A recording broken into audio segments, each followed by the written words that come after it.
nyadhifa za kazi, ukapeleka stakabadhi zako ili ufanywe shortlisting na uitwe interview.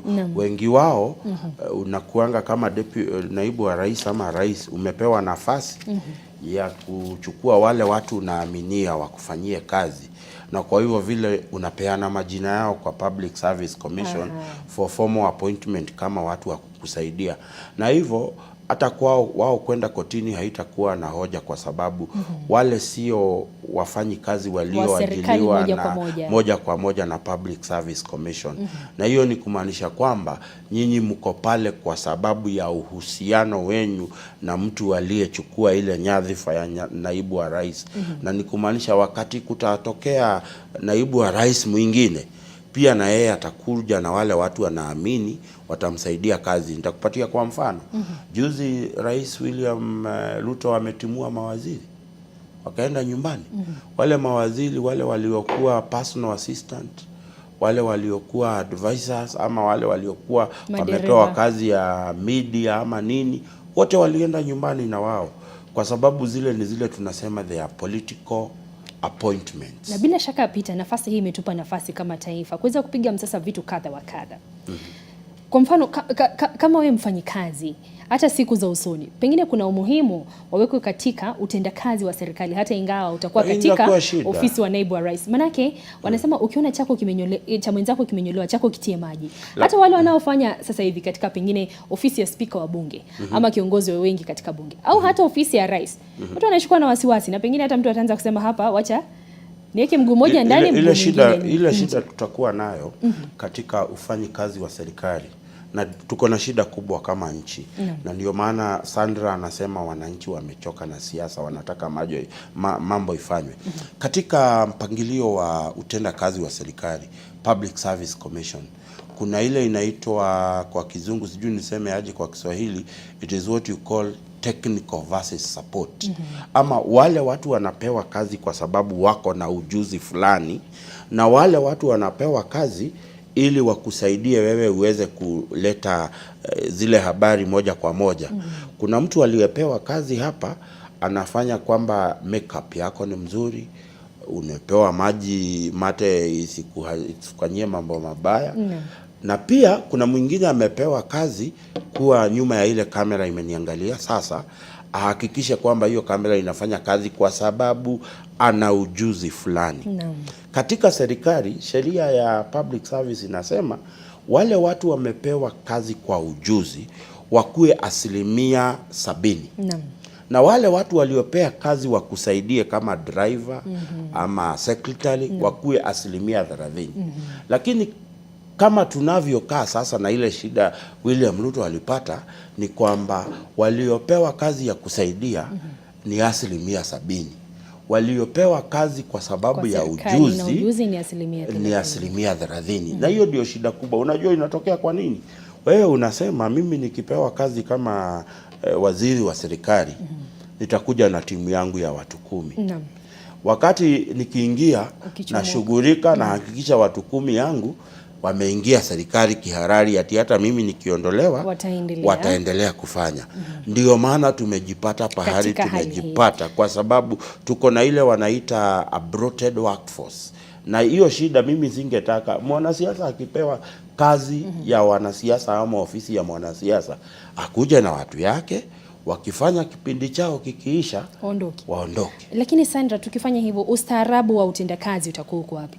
Maana kuna yule dereva wa naibu wa rais aliyengatuliwa, ama hata yule mpishi, ama hata ule mwandani wa karibu tunasema pia yeye hana makosa. Hata akiambiwa sasa wewe toa taarifa, sema kwanza kwamba anataka kusema na wanahabari.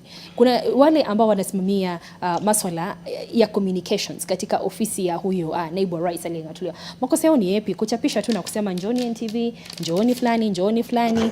Alafu sasa huyu akienda akijikua kisiasa ama akijikua kiutendakazi, anaenda na kazi zao wote. Ustaarabu hata wa serikali upo wapi? Pengine wangesubiri kikamilifu siku ifike, hata wao wajue wenyewe muda umefika. wajingatue wenyewe? Kuna kitu moja ambao labda tunakosa kueleza ni kwamba wale wafanyakazi ambao wako pale mahali ama pale The award for the best performer goes to Focus on Me.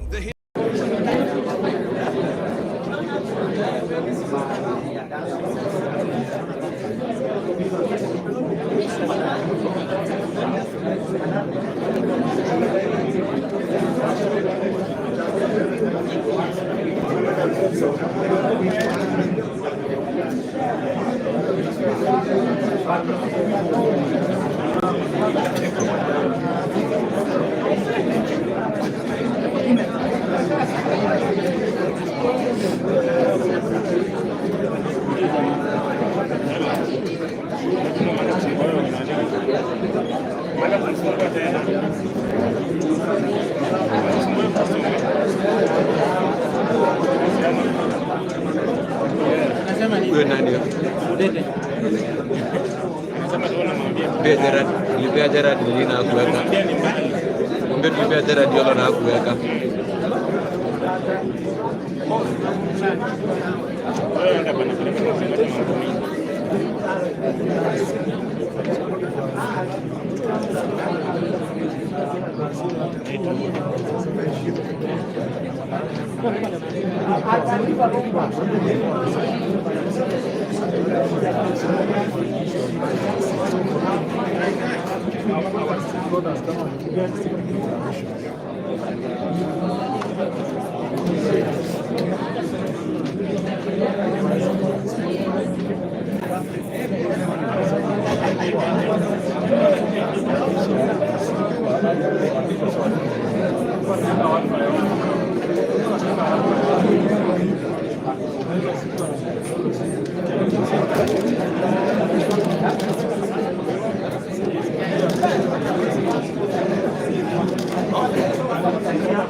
Anataka sound. I like that.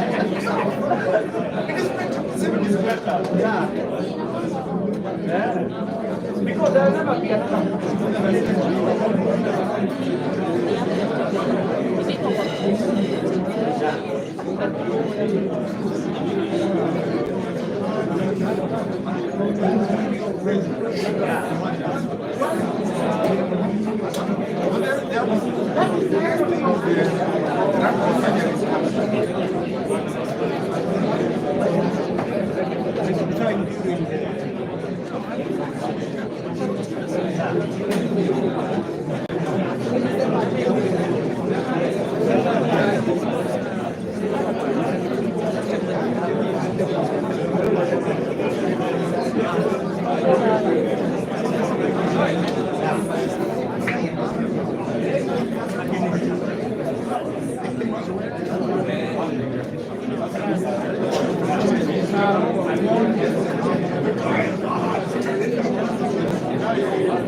Sini kwa nini tunaweka hata mimi live siweki vizuri. Huyu mdoso.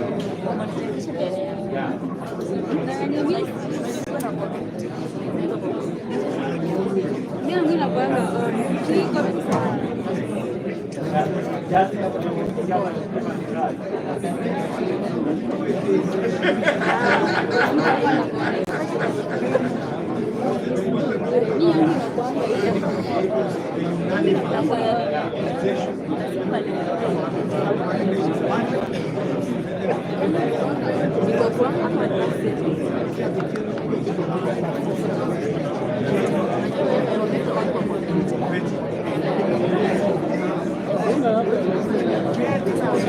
Video lazima iende wazi.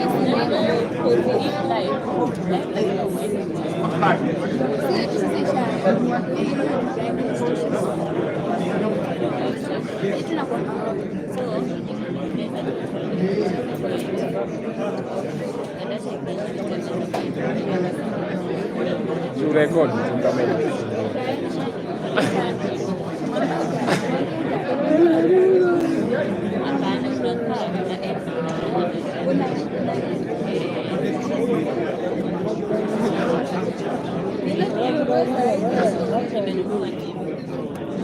GP na unaenda for how many hours?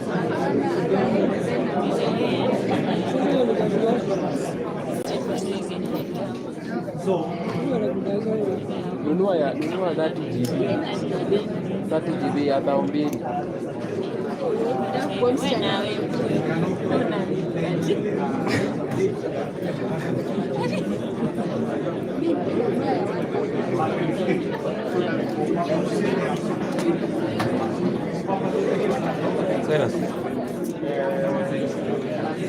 Sera. Nunua 30 GB. Sera.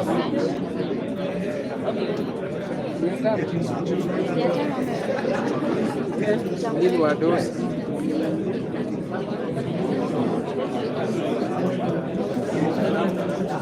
Nani? Dimaki nunua data 500.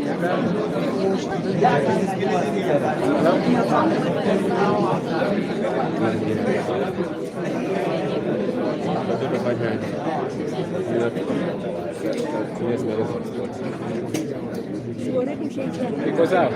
Mungu yuko, sina chaja niko. Kuandika na kushare Mungu.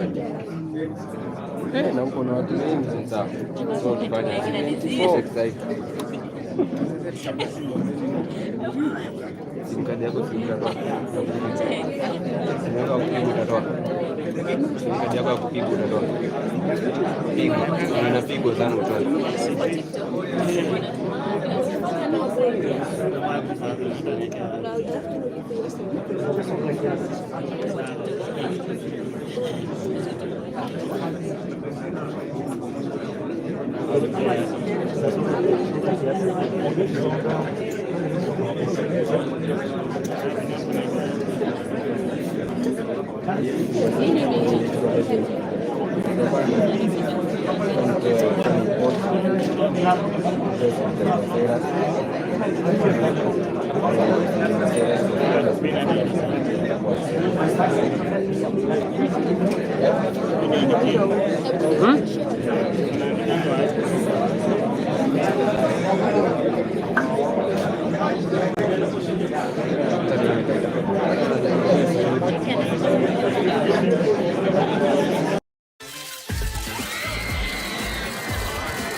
It's easy. New Techno Phantom V series. Techno, stop at nothing.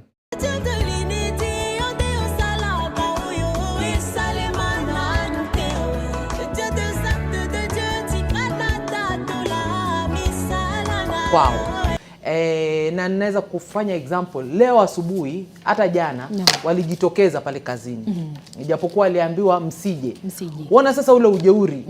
Mumepewa amri na mkubwa wa public service amewaambia msije, lakini wakatokea. So ndio hiyo ujeuri, hofu kwamba hawa wanaweza kuwa tunaweza kuambia hakuna kitu itoke kwa hiyo ofisi. Asante. Asante Sandra Njoki. Asante Peter Moshendo. Mtazamaji wangu, picha unazoona ni kutoka mahakama ya Milimani ambapo tunawaona majaji Eric Ogola na Freda Mugambi tayari wamewasili. Sijamwona Anthony Mrima. Pengine anajaribu kufika katika jopo hilo ili waweze kusikiza kesi ya Rigathi Gachagua. Nikukumbushe tu cha kwanza ambacho majaji hawa watatu watasema ama kutoa mwongozo kuhusu ni jinsi ambavyo mawakili wa Rigathi Gachagua waliweza kusema kwamba jopo hilo liko hapo kinyume cha sheria. Mtazamaji, naona masuala yameanza na kupeleka moja kwa moja katika mahakama ya Milimani.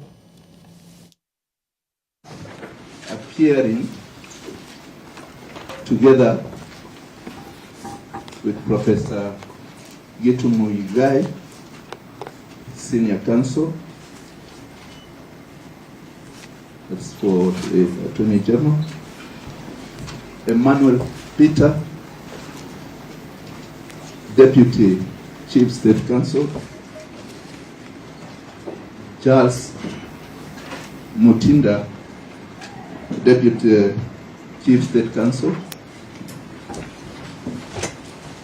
Then for the National Assembly, we have El Gumbo appearing for the National Assembly, and Paul Nyamodi, and the Honorable George Gitonga Murugara. My lords and my lady, for the Speaker of the National Assembly, we have Benson Milimo and Josephat Kunyoni appearing for the Speaker of the National Assembly. My lords and my lady, for the Senate, we have Professor Tom Ochenda and Moni Mukele Edwin. For the Speaker of the Senate, my lords and my lady, we have Mercy Tanchi and Peter Wanyama appearing for the Senate, for the Speaker of the Senate.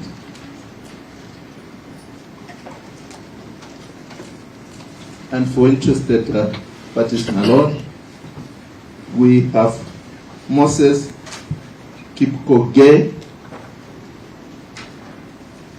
we have Dr. Mutomi Tionko, we have Kenny Meli, and we have Ponfes Mweleru and Eric Murioki appearing for Professor Kitule Kindiki.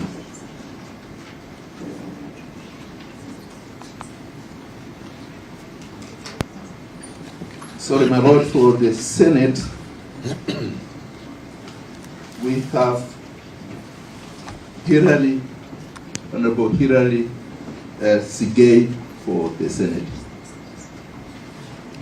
In addition to Professor Tom Ochenda? Yes, that is in addition, my lord, to Professor Tom Ochenda. Hillary who? Sigei. Honorable Hirali Sigei, Senate. My lord, my lady, I'm present. Yes.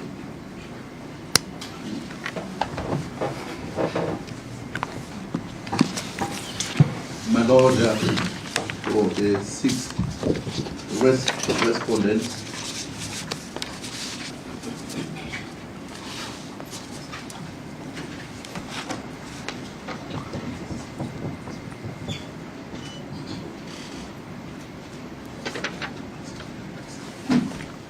I'm much obliged, my lord. I leave it at that. Thank you.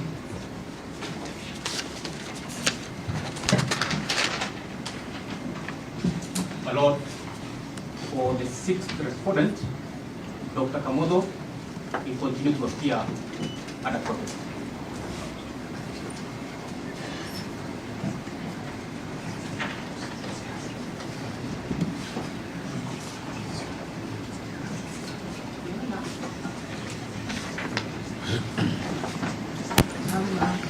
Teresia Wanjiru, Kesi and Company Advocate for the second petition. For second petition. Petitioner.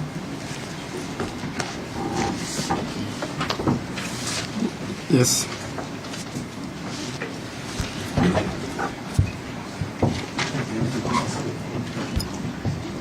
And my lords and my lady, my name is Kipo Mugai. I appear in this matter. My colleagues are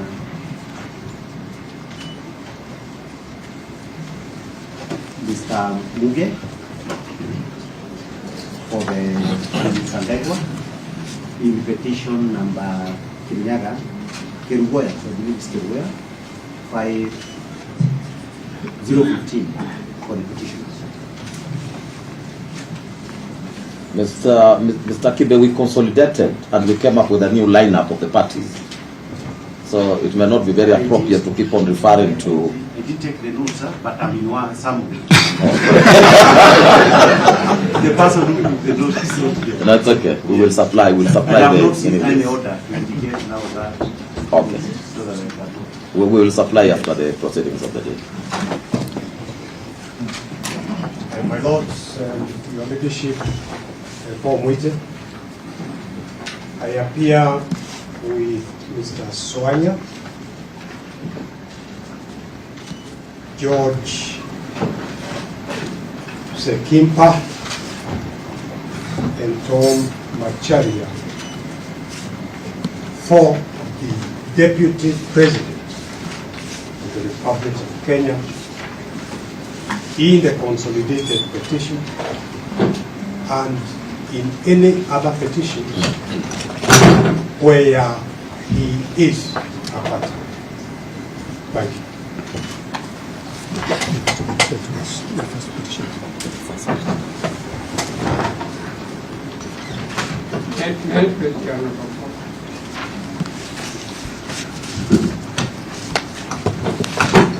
My name is Hamid.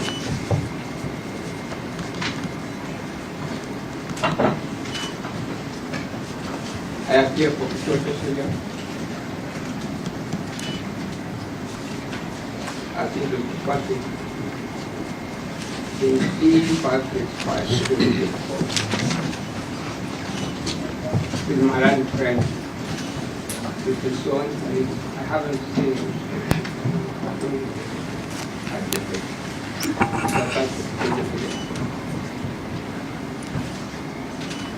And then I also appear for myself.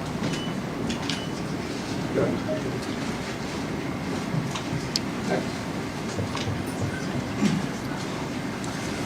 afternoon, my lady and my lords. For the third petition, my name is Rudy.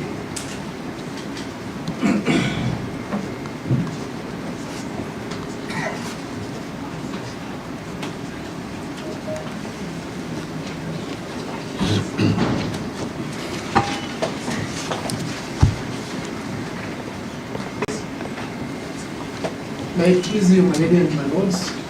My name is Nelson Harvey. I appear for the Interested Party of the Law Society of Kenya, together with my two colleagues, Hosea Manwa. Where are they? Mr. Hosea and who? Hosea Manwa and Kevin Michu. Where's Kevin? The one behind the camera.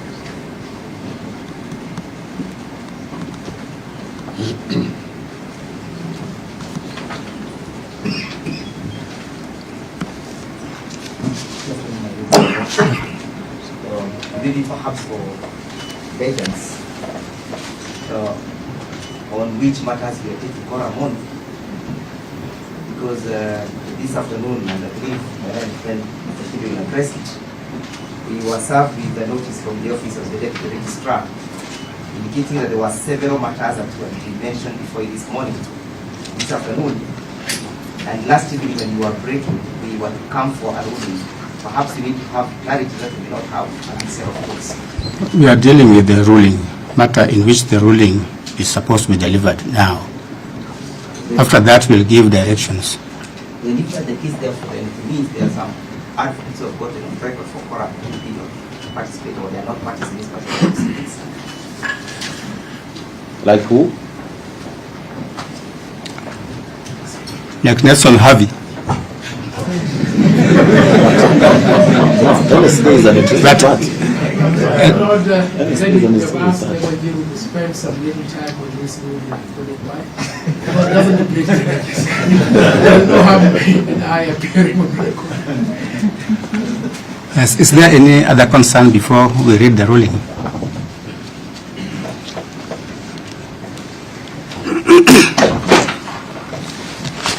Our ruling is ready on the consolidated petitions, with the lead file being petition number E565.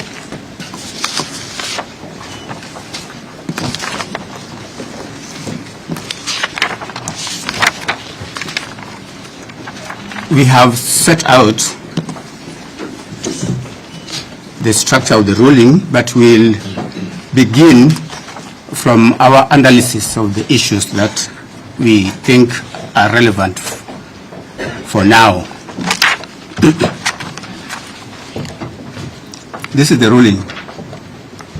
Having carefully considered the pleadings, submissions, and evidence on record, we consider the following issues arising for determination. 1, what are the prevailing constitutional and statutory interpretation methods? 2, whether the Honorable the DCJ can assign judges pursuant to Article 165, Sub-Article 4 of the Constitution. 3, other related matters. On the first issue, the Constitution is a document sui generis. It is the norm which legally commands superiority and dominance over any other laws, and its interpretation, as of necessity, must be in a manner that all other laws bow to.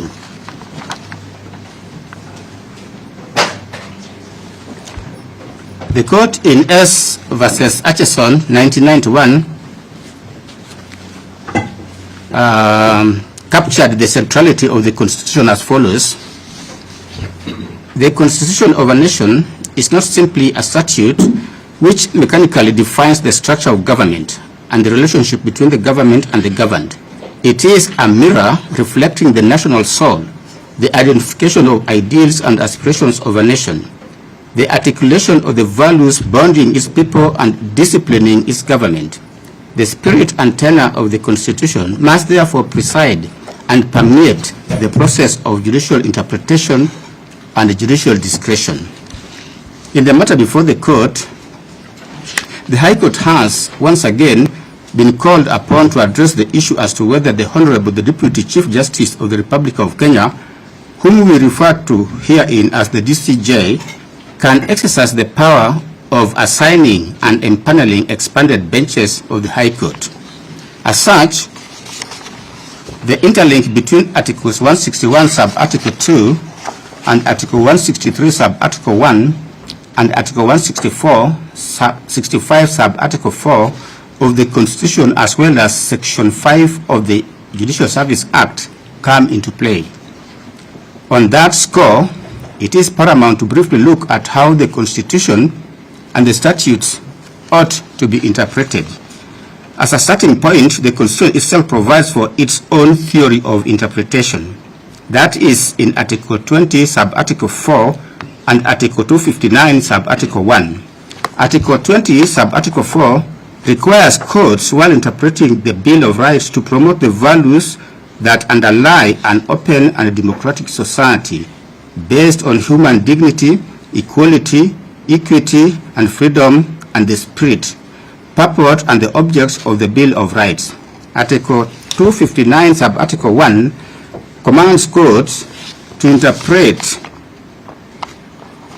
the Constitution in a manner that promotes its purposes, values, principles, advances, and rule of law, human rights and fundamental freedoms in the Bill of Rights, permits the development of the law, and contributes to good governance.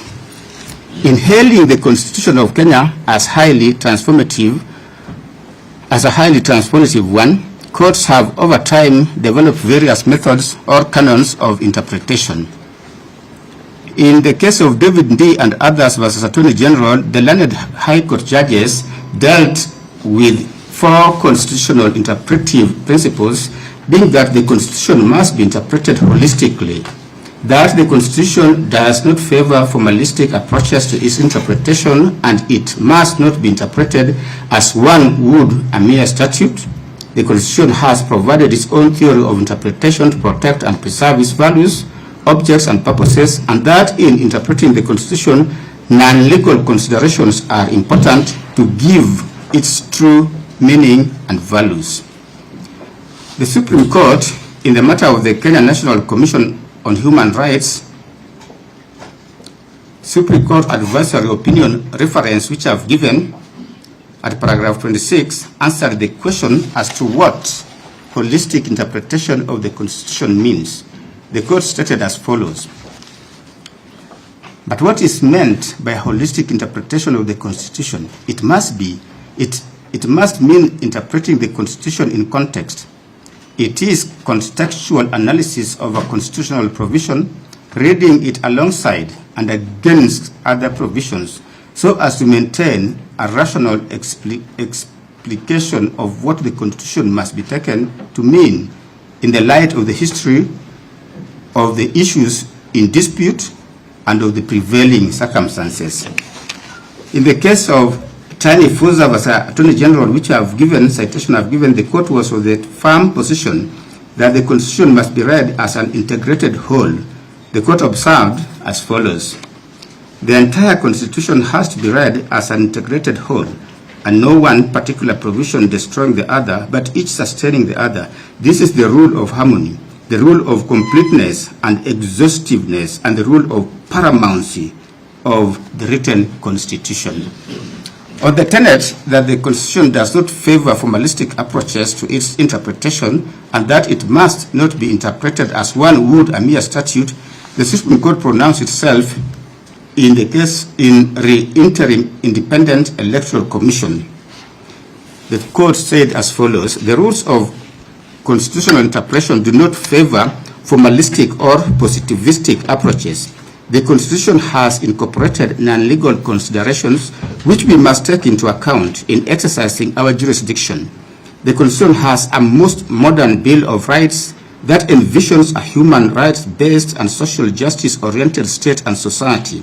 The values and principles articulated in the preamble, in Article 10, in Chapter 6, and in various provisions reflect historical, economic, social, cultural, and political realities and aspirations that are critical in building a robust, patriotic, and indigenous jurisprudence for Kenya. Article 159, sub-article 1 states that judicial authority is derived from the people. That authority must be reflected in the decisions made by the courts. Close quote. In expounding the principle that the Constitution has provided its own theory of interpretation to protect and preserve its values, objects, and purposes, the retired Chief Justice, His Lordship Honorable Mutunga, had the following to say in his concurring opinion in the Speaker of the Senate and another versus Attorney General. The Honorable Chief Justice then had this to say: in both my respective dissenting and concurring opinions in the matter of principle of gender representation in the National Assembly and Senate, I argued that both the Constitution 2010 and the Supreme Court Act 2011 both provide comprehensive interpretive frameworks upon which fundamental hooks, pillars, and solid foundations for the interpretation of our Constitution shall be based. In both opinions, I provided the interpretive coordinates that should guide our jurisprudential journey as we identify the core provisions of our Constitution, understand its content, and determine its intended effect. He proceeded to say more, which I have included, but I will not read. The Supreme Court also expounded the incorporation of non-legal considerations and their importance in constitutional interpretation. In the case Communications Commission of Kenya and 5 others versus Rural Media Services, at paragraph 356, the court said this: we revisit once again the critical theory of constitutional interpretation and relate it to the emerging human rights jurisprudence based on Chapter 4, the Bill of Rights of our Constitution. The fundamental right in question in this case is the freedom and the independence of the media. We have taken this opportunity to illustrate how historical, economic, social, cultural, and political content is fundamentally critical in discerning the various provisions of the Constitution that pronounce on its theory of interpretation. A brief narrative of the historical, economic, social, cultural, and political backgrounds to Articles 4, Sub-Article 2, Article 33, Article 34, and Article 35 of the Constitution has been given above in paragraphs 145 and 146.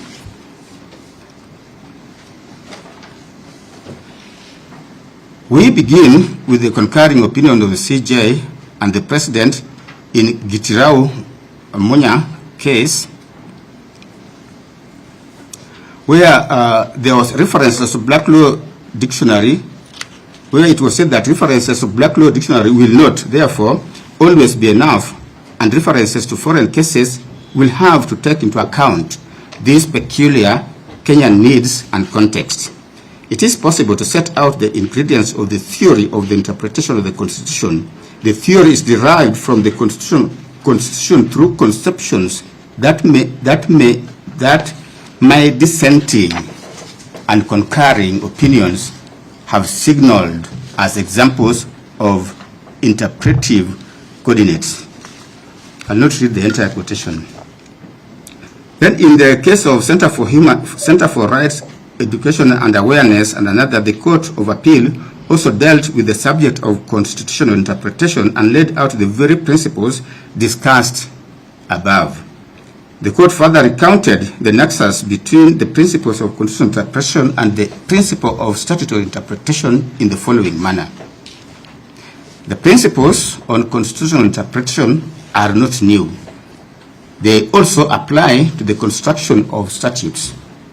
There are other important principles which apply to the constructions of statutes, which, in my view, also apply to the construction of a constitution, such as presumption against absurdity, meaning that a court should avoid a construction that produces an absurd result, the presumption against unworkable or impracticable result, meaning that a court should find against a construction which produces unworkable or impracticable result, presumption against an anomalous or illogical result, meaning that the court should find against a construction that creates an anomaly or otherwise produces an irrational or illogical result, and the presumption against artificial result, meaning that a court should find against a construction that produces artificial result, and lastly, the principle that the law should serve public interest, meaning that the court should strive to avoid adopting a construction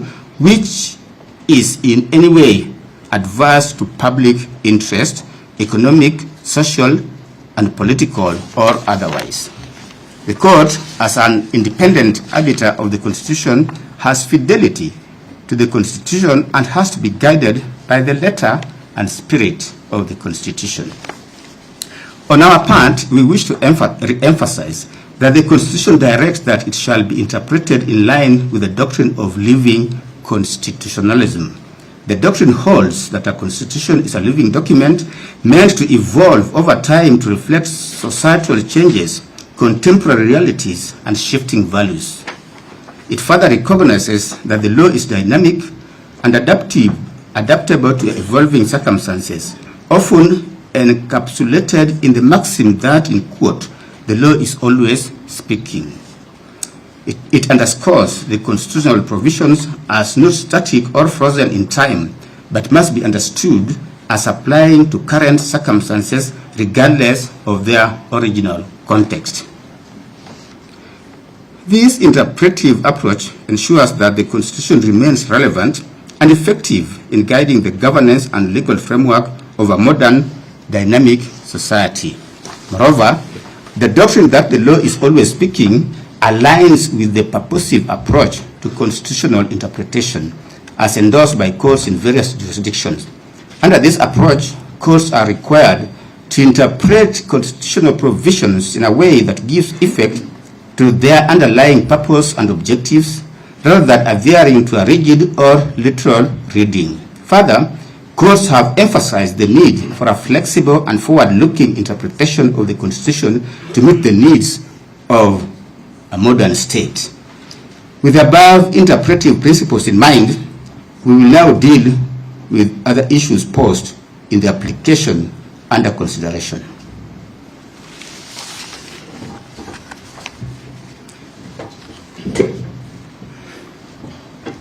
I will deal with the second issue on whether the DCJ can assign judges pursuant to Article 165, Sub-Article 4 of the Constitution. There is no doubt that this was the most contested issue in the subject application. Article 165, Sub-Article 3 and Sub-Article 4 of the Constitution provide for empanelment of benches of an even number of judges as follows.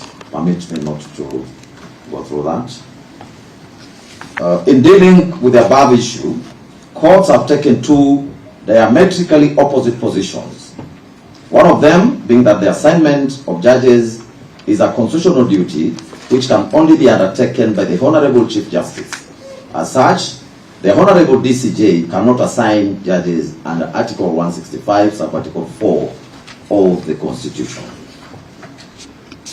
The other position posits that although the duty to assign judges is provided for in the Constitution, its implementation is administrative, and that duty can be undertaken by the Honorable DCJ.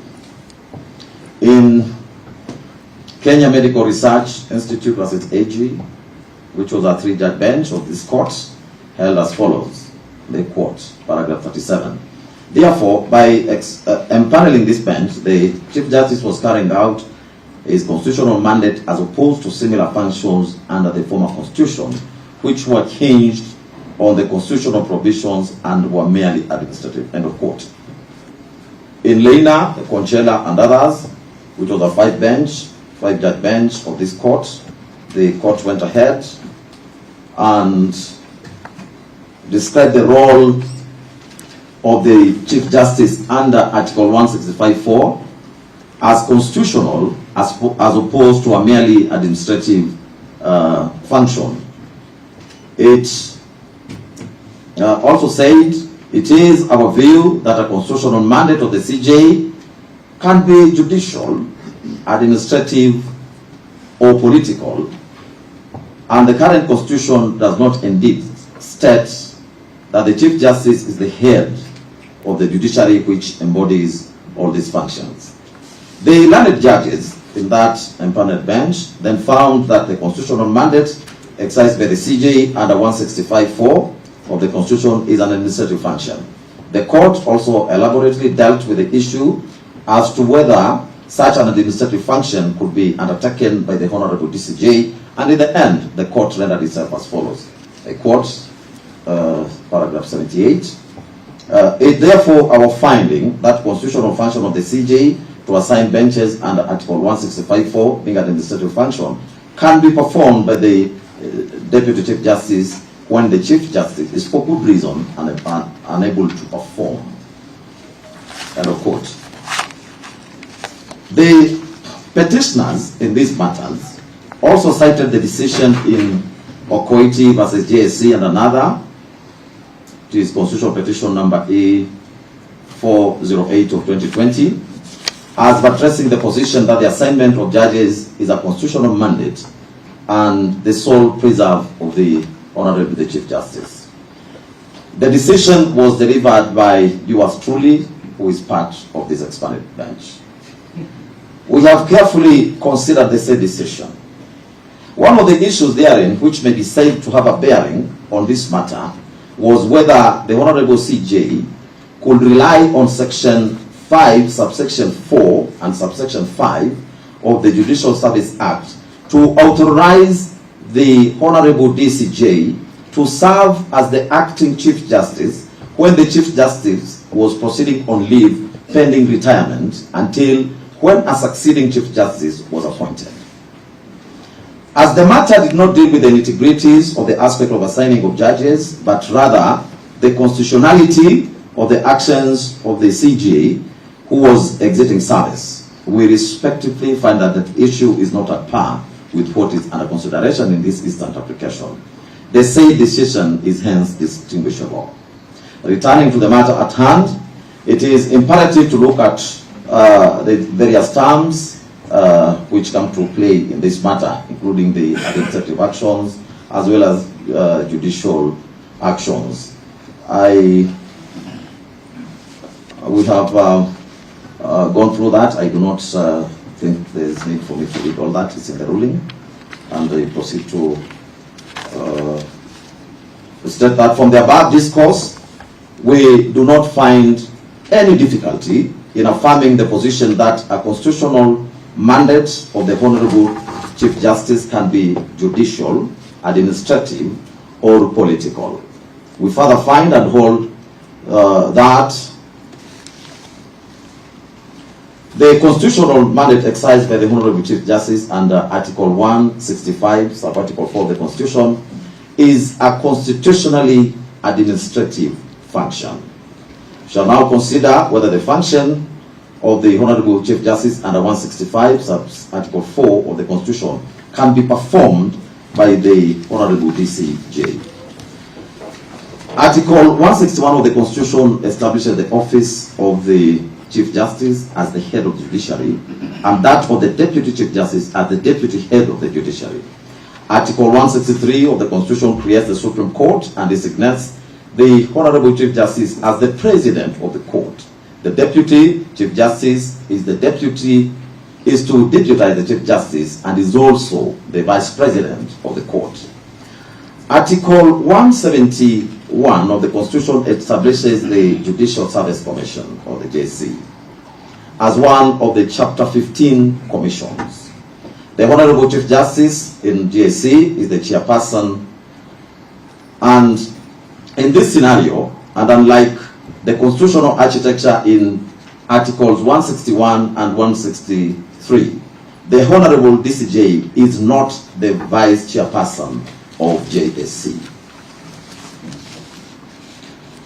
Running alongside the foregoing are the functions of the Chief Justice and the Honorable DCJ as provided for in Section 5 of the Judicial Service Act.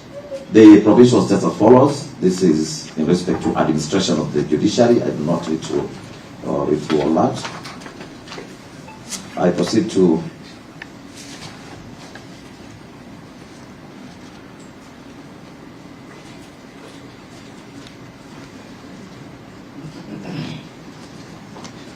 say that the decision in Lena Conchela also dealt with the definitions and various types of deputies, and ultimately rendered itself in the following manner.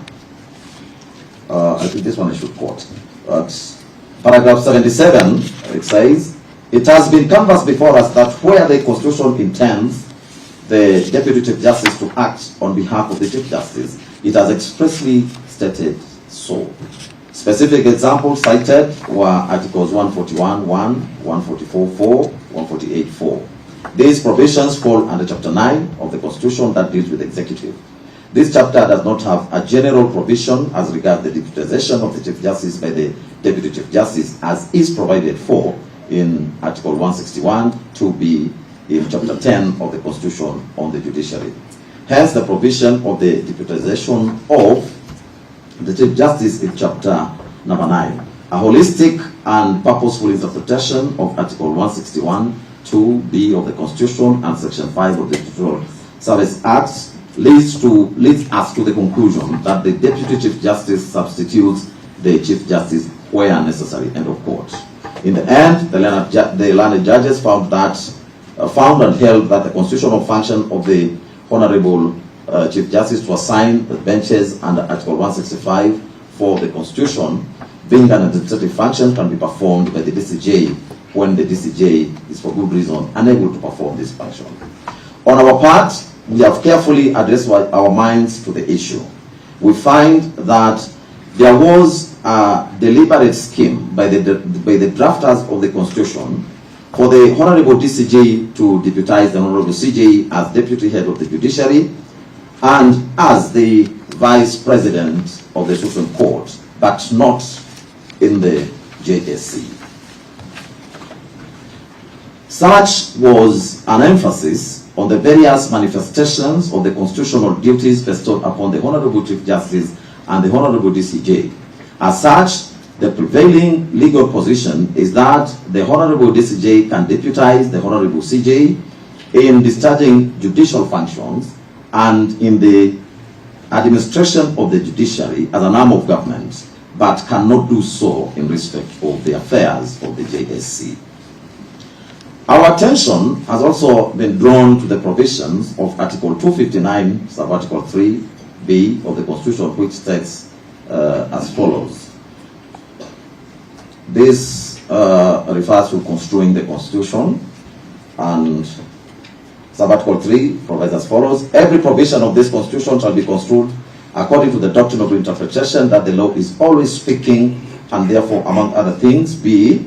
any reference in this Constitution to a state or other public office or officer or a person holding such an office includes a reference to the person acting in or otherwise performing the functions of the office at any particular time. Emphasis, or otherwise performing the functions of the office at any particular time. The above provision creates three tiers in which constitutional functions can be exercised. That is, by the substantive office holder, or by a person in an acting capacity, or by a person otherwise performing the functions of the office at any particular time. In our understanding, and against the background of the doctrine as stated, the drafters of our Constitution were deliberate about ensuring that the administration of duties and the application of the constitutional provisions are continuous and seamless, recognizing the necessity for offices and their functions to be performed even in transitional or extraordinary circumstances. Such an interpretation avoids technicalities and vacuums that could disrupt the functioning of said officers of public institutions, thereby promoting administrative efficiency and upholding the principles of constitutional governance. The provision reflects the broader principles of the rule of law and good governance, which require that state and public officers continue to function effectively even during periods of transition or when the substantive office holder is unavailable. It in turn promotes legal certainty and administrative efficiency by ensuring that all constitutional responsibilities are carried out without distraction. For this reason, the functions of Article 165, sub-article 4, in our view, and in as far as the same relate to the office of the Chief Justice, also includes the Deputy Chief Justice acting in the capacity of the office of the Chief Justice or discharging its functions in an interim, acting or auxiliary role. At this point in time, we also wish to point out that the Honorable Chief Justice empaneled this very bench on the 14th day of October 2024 to deal with 6 constitutional petitions that inter alia challenged the first petitioner's impeachment process in the National Assembly. The said petitions are still current. On the 18th of October 2024, the Honorable DCJ empaneled the same bench to deal with constitutional petitions challenging the impeachment of the first petitioner in the Senate. To us, it is beyond peradventure that the Honorable DCJ can assign judges under Article 165, sub-article 4 of the Constitution, whenever he or she is discharging any of the constitutional functions on behalf of the Chief Justice. In this case, we do not find any fault in the Honorable DCJ assigning judges to sit in this bench, more so when the Honorable Chief Justice has not raised any red flag. Thank you. Right. I will deal with a question of other related issues that came up during the submissions on the application. Besides the issue of the benches and panelment by the Deputy CJ, several additional issues have been raised. The bench found it necessary to address these issues so as to ensure both the completeness of the record and finality in the issues raised. During the submissions, an issue was raised concerning the directions issued by the three-judge bench and the transmission of the files in Nairobi Petition E565 of 2024, Kerugoya Petitions E013 and E014 consolidated, as well as E015 of 2024. A review of the CTS, that is a case tracking system, confirms that the petition in E565 of 2024 was filed on the 18th of October 2024 at 8 o'clock a.m.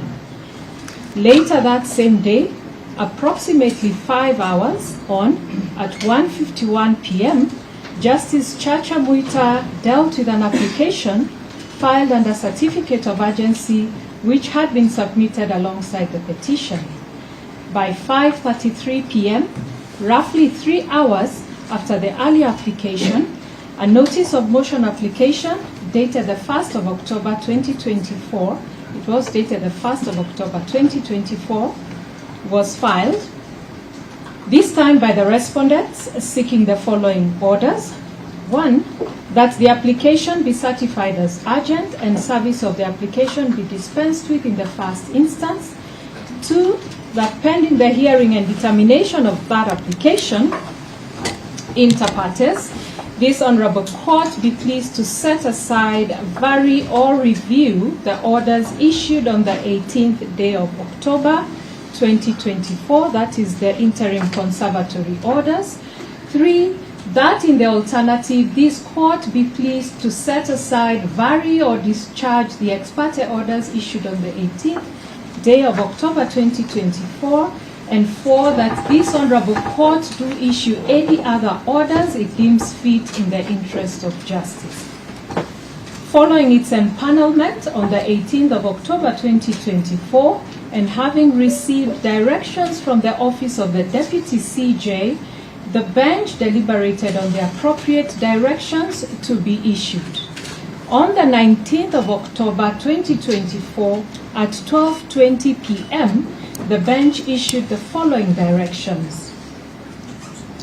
That in light of the urgency of the matter and the weighty issues raised therein, we direct that the application be served and responded to forthwith for hearing inter partes on Tuesday, the 22nd of October 2024 at 11 a.m. in open court number 18.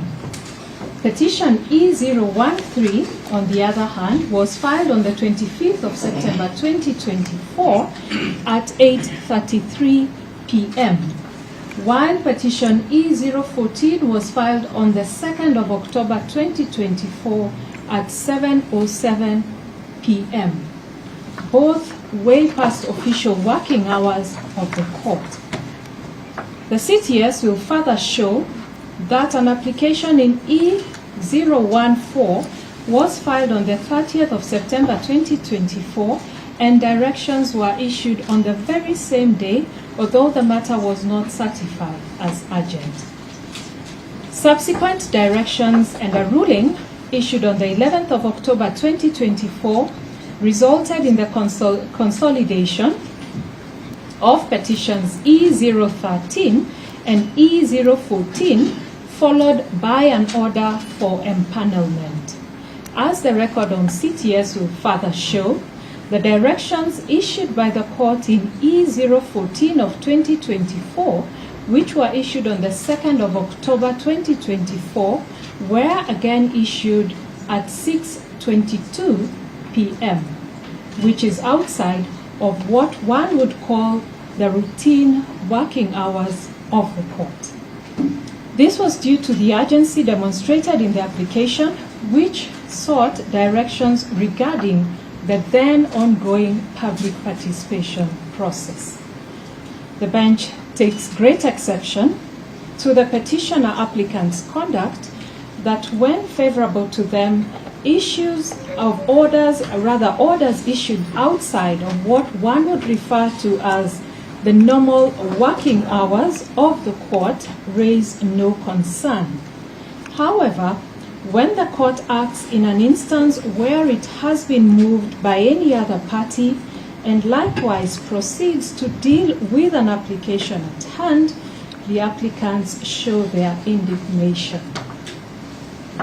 Moving to petition E015, the CTS again would show that the same was filed on the 18th of October 2024, and once again following the directions issued by the court, this bench was empaneled on the 18th of October 2024 to hear all the three petitions, that is E565 of 2024, E013, E014, and E015, all of 2024.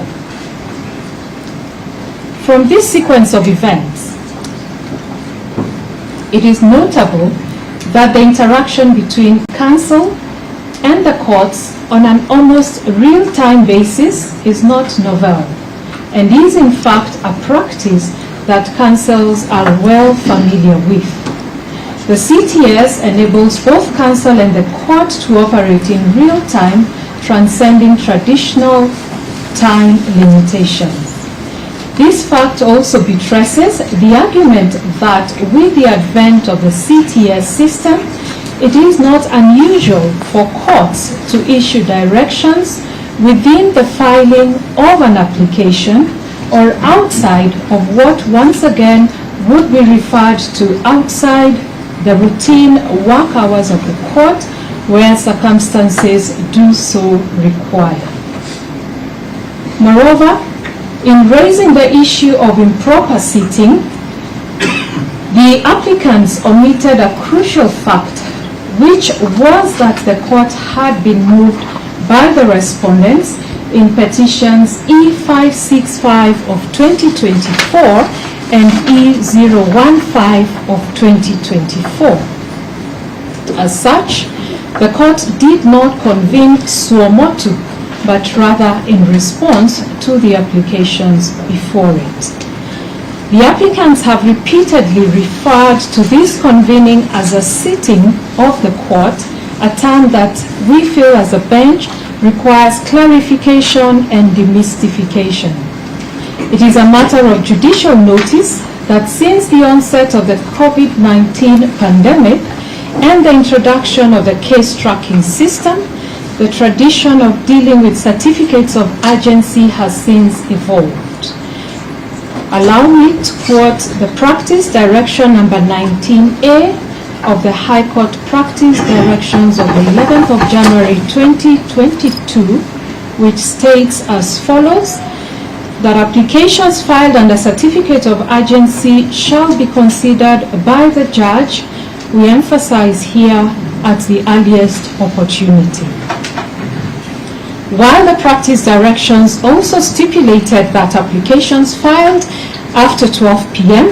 may be considered the next working day, the full adoption of the e-filing system across the judiciary has largely rendered this provision obsolete.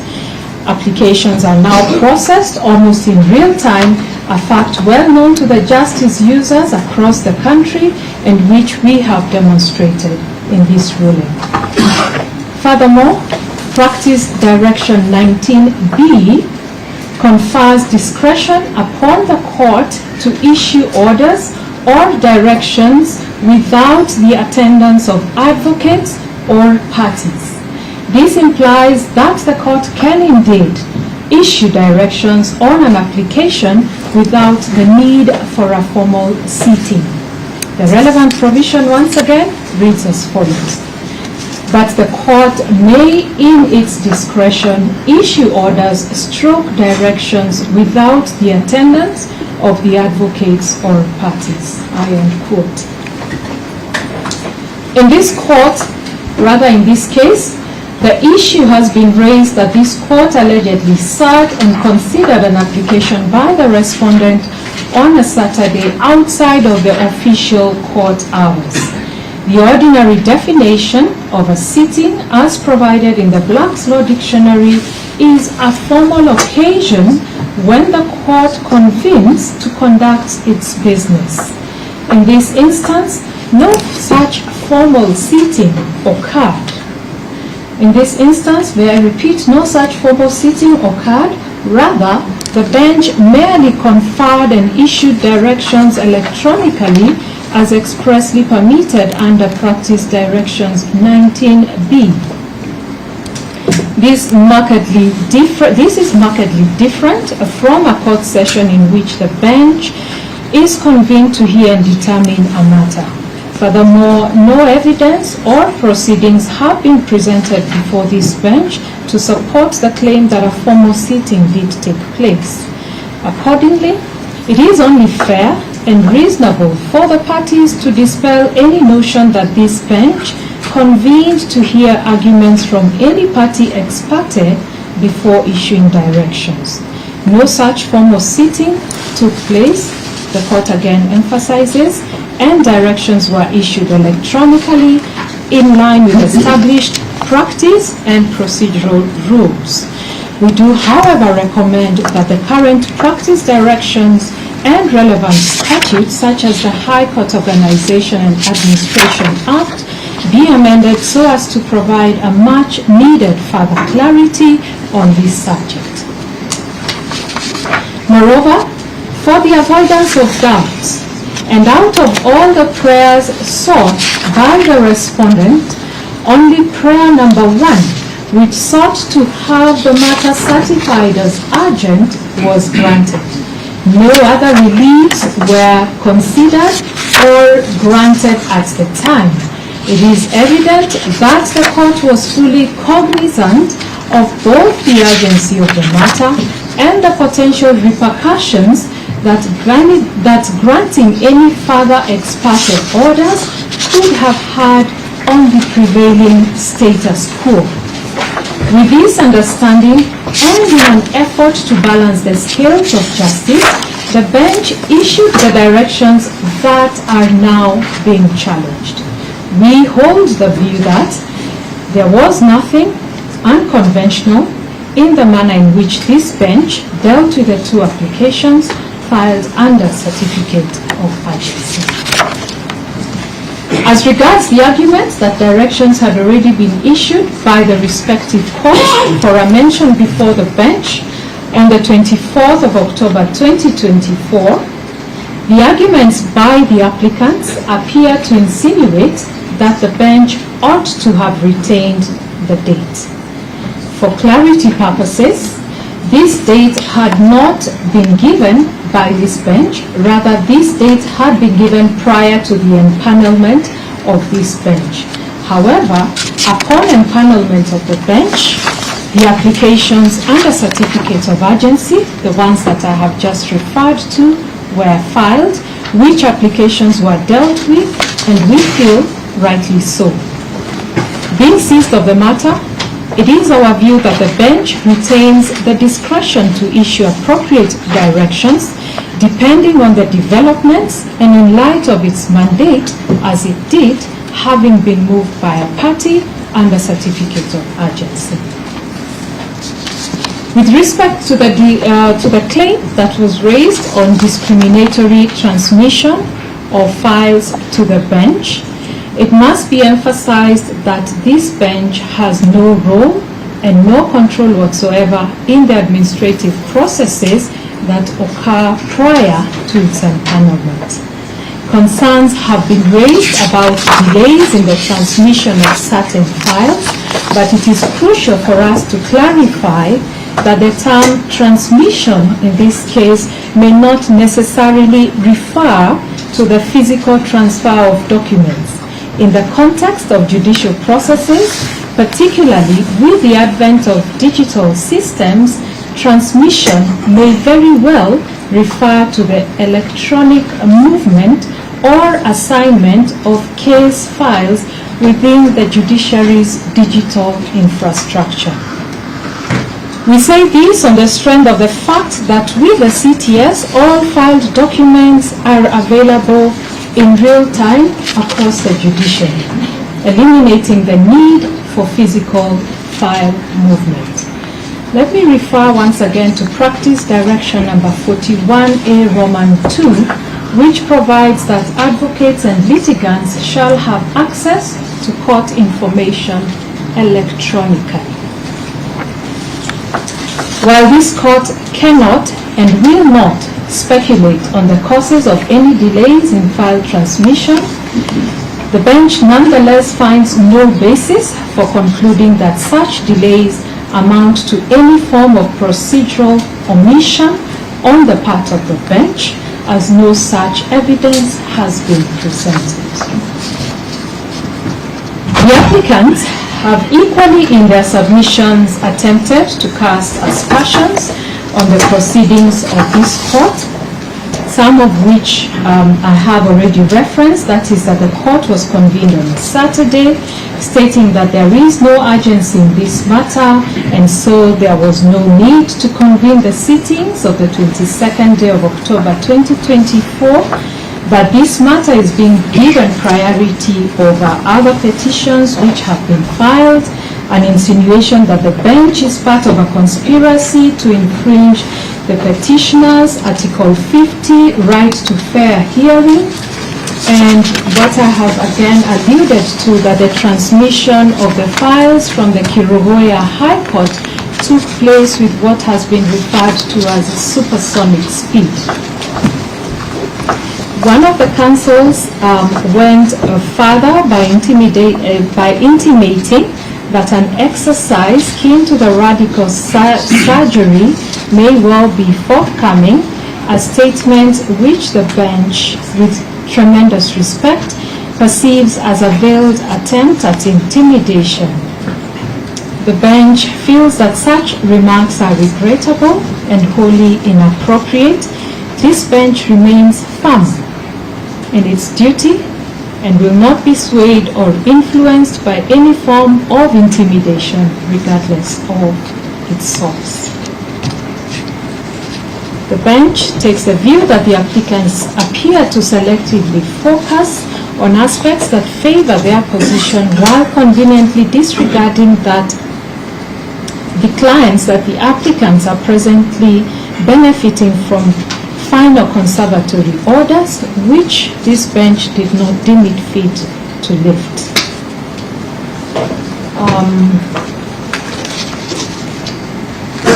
Despite having obtained final conservatory orders, as the court has already observed, it is now apparent that the applicants no longer perceive the urgency in this matter. Instead, they seek to cast aspersions on this court for addressing the matter with the necessary expedition. Such conduct is contradictory and undermines the very urgency that the applicants had initially invoked.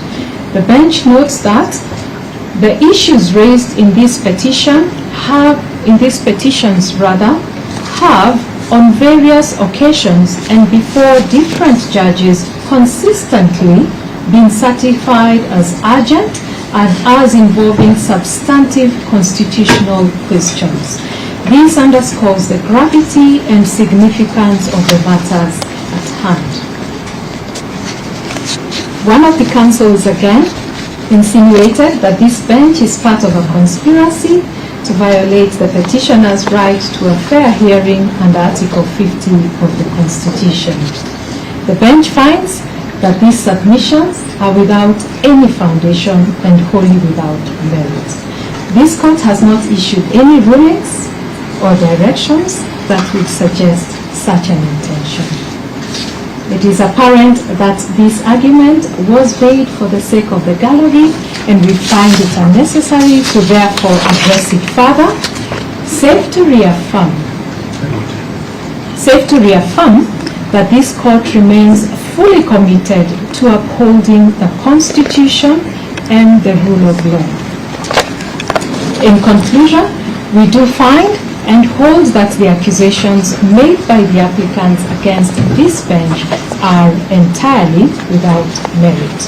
On this link, the last part of the link is whether the matter raises issues of public interest which require expeditious disposition of the petitions.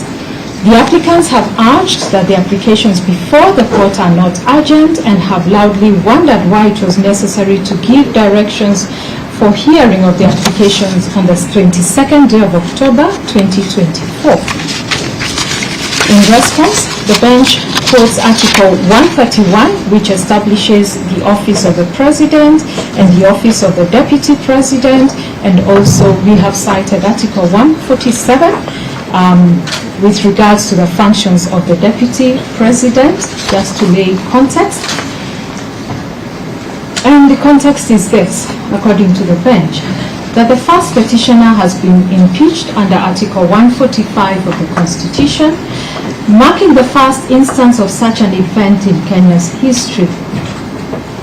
The impeachment of the said petitioner has undoubtedly garnered significant public interest, and these court proceedings represent a direct challenge to that impeachment. It goes without saying that these legal proceedings are of paramount concern to the citizens of this country. To suggest, as the applicants have, that this matter lacks urgency and does not warrant prompt adjudication is disingenuous and dismissive of its far-reaching implications. We have taken the liberty to define the term public interest in the Black's Law Dictionary, and you will also find the Supreme Court of Kenya's definition of public interest in the case of Steele versus Roscoe, which permit me not to get into. Safe to say that from the foregoing, a matter is of public interest if the holding on law affects a considerable number of people in society, if the holding in law involves government and or government agencies, if a determination of law affects the proper functioning of public institutions of governance or of the court's scope for dispensing redress, and if the holding of law affects the mode of discharge of duty by public officers. These proceedings, in our view, as the bench, raise enormous public interest, and it is in the interest of that public that these proceedings are heard and finalized most expeditiously. Therefore, the aspersions cast by the applicants concerning the directions for the hearing of the applications before the court on the 22nd day of October 2024, in our view, lack basis, and they are dismissed. Thank you. This position, having carefully considered the application, we are satisfied that the prayers sought herein must fail. Nonetheless, as indicated in our ruling, there is a pressing need for a clear practical directions regarding the procedure and process for handling virtual and online directions and proceedings. We commend the applicants, as this application has illuminated the necessity for such guidelines and made the issue more apparent. As such, we hereby direct the Honorable Deputy Registrar of this division to transmit a copy of this ruling to the Honorable Chief Justice. Before we conclude, the bench wishes to once again emphasize its unwavering commitment to objective neutrality in this matter. We assure all parties that their right to a fair hearing remains fully safeguarded. The bench, acting in fidelity to its oath of office and in strict adherence to the dictates of the Constitution, remains resolutely committed to the fair and just determination of the issues before it. Finally, the application dated 22nd of October 2024 is disallowed with costs in the course. Leave to appeal is hereby granted. Certified copies of these proceedings and rulings shall be availed upon payment of the requisite court fees as the case may be. That's the ruling of the court. Much obliged, my lord. My lord, on behalf of the petitioners, we have listened to the ruling. We have got no problem with the feasibility of it one way or the other. We leave it to our clients, the decision whether or not they will appeal the ruling, largely because of a number of instances where words have been put into the mouths of the petitioners that were never uttered. That as it may, I believe since we received some communications from the Deputy Registrar, and there were certain other pending matters in the files that were under consideration, we shall await the directions of the court before, from the petitioner's point of view, we can say one or two things. I do not know whether, at least since as my landlord senior, Honorable Mwite has anything to add.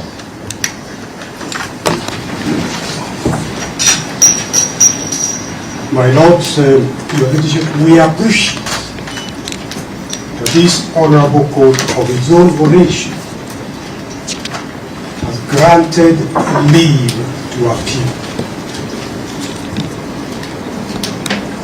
Speaking for myself,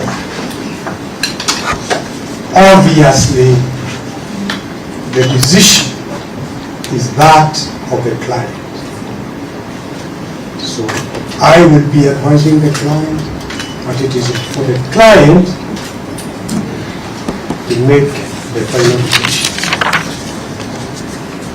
But in fairness to me as counsel, another counsel on this bench,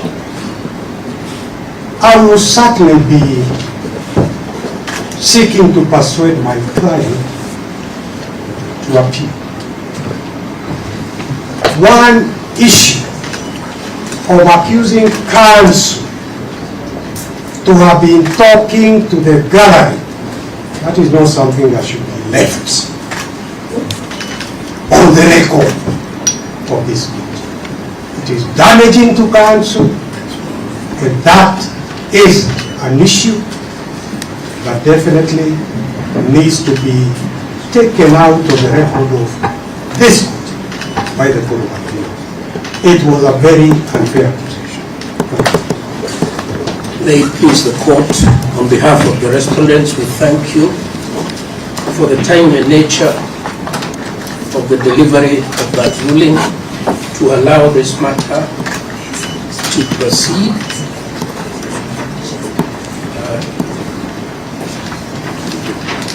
We note that you have permitted the parties leave to appeal, and we support that. The respondents support a fair resolution of this dispute in accordance with the law, and therefore we would not oppose their right to appeal.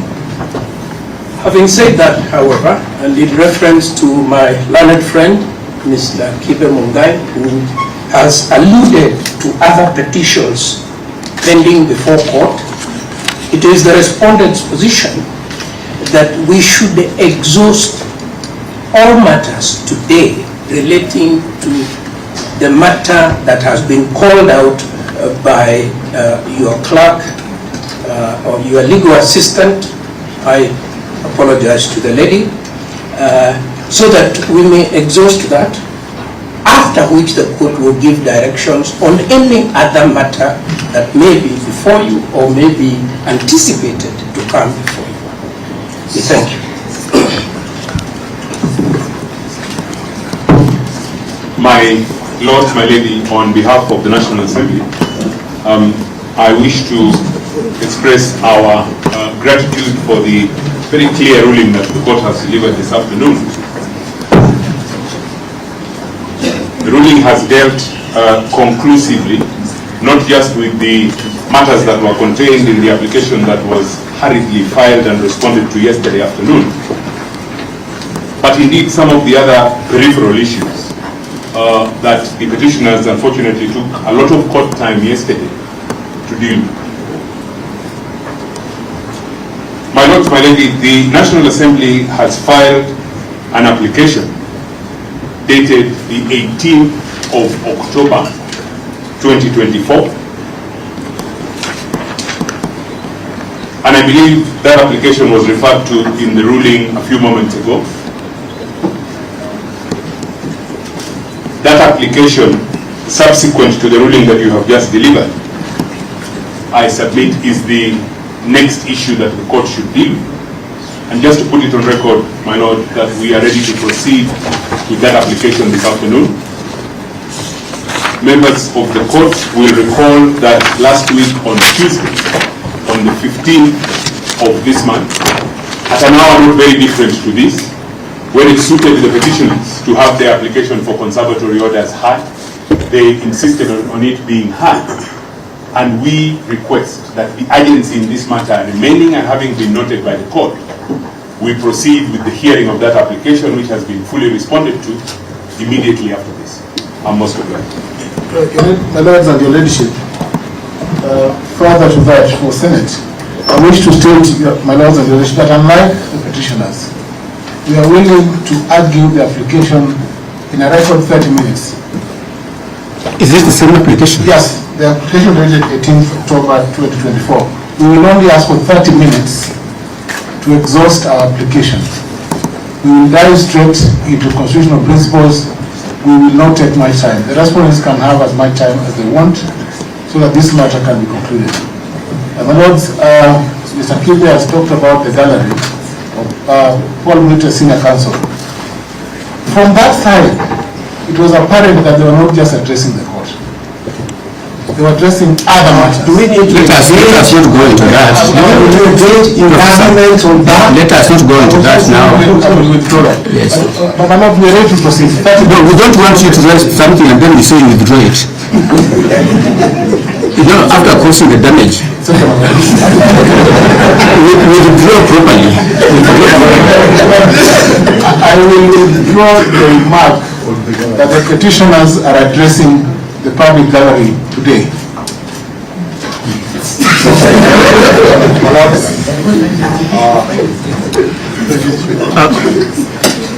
My Lord, with your permission, my lady, yesterday we were barred from being part of this proceedings. We have seen communication that we are now legally here. We have stopped mourning. Could we be allowed officially by these files being called so that we are together? We still feel that we are excluded when we are before you. In which petition? In which petition? There is petition 5 E570, okay. E550, E541, E572 that are supposed to be before you. That yes. We complained to the CJ in the morning, and the CJ has directed we appear here and be part of this mosaic. Kindly let us be part of it. Your Lordship, equally, I rise as the advocate appearing in E509 and associate myself with the submissions made by my learned senior counsel, Paul Moite, and the ones made by my learned friend, Senior Kibe. Your Lordship, to the best of our knowledge, in the matter E015, when we broke yesterday, there was a promise by the court, and the court has kept that promise, that we shall be coming for a ruling of the application that was made. Yesterday indicated to the court, Your Lordship, that this court was constituted to deal with the consolidated petitions E522 consolidated, and now E565 consolidated, and we have been issued the notice that my friend Mr. Omar is referring to, that he also seized of 4 other matters: E570, E550, E541, and E572. Your Lordship, the notice that was issued to us indicated that we are coming for a mention in respect to those particular files. I hope the court is in possession of this notice, so that the court may refer to the same. Subsequent to which, Your Lordship, will be seeking your guidance on how we deal with the applications filed therein. For example, pursuant to my client's instructions, we filed an application dated the 22nd of October for the recusal of the bench. We wish that subsequent to the court addressing and acknowledging that the other files before it, that I get directions on how to dispose of my application, for which, Your Lordship, the application was served I wish to take directions exclusively and specifically on that particular matter. My lords, may it please you, I hate to interrupt, but this is most unprecedented. We are all counsel of some reasonable experience. We all appreciate, some of them here are very senior advocates, very senior counsel. The file before the court is the only file in which you can make an application. The court cannot make orders in files that are not before it. All these files physically brought to the court are not before court. They will be before court when they are called out by your legal assistant as being available for the court to make orders. We therefore object to this manner of conducting these proceedings. It is our very humble submission that it is yet another attempt to delay the expeditious disposal of this matter. Your Lordship, very briefly.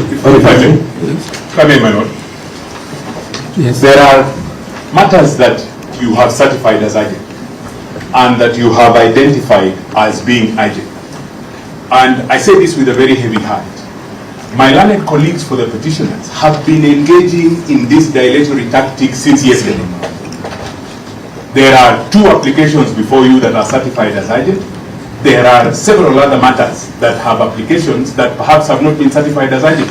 Perhaps your lordships may be kind enough to deal with those urgent applications, and these matters can be dealt with later on. The files may be here, but they are not before the court. Your Lordship, you have talked enough. Counsel on this side may have. Yes. Counsel on that side appears to be taking the whole of it. Because they stand much. Just speak, Mr. Mute. If you want to be heard, just speak. We'll listen to you. I'm asking. Yes. For equity of more time to counsel on this side. They stand and speak. You also just stand and speak. You have no instructions. Yes, speak. I think for purposes of clarity, yesterday when we started hearing on the issue of validity of the bench, which has now been disposed by the ruling we read, the question that we wanted was the application for the validity plus the issue to do with the recusal be had together. The understanding of the court and ourselves was that they cannot be dealt with together. So that the second preliminary issues after the issue of the validity of the bench has been disposed of are the 3 pending, I read 3, actually I don't know, I'm thinking about 2, 3 applications for recusal. Those are preliminary issues and they relate to the same consolidated matters that this court has given a ruling on. That is issue number 1. Issue number 2, my lord, that is important to be noted.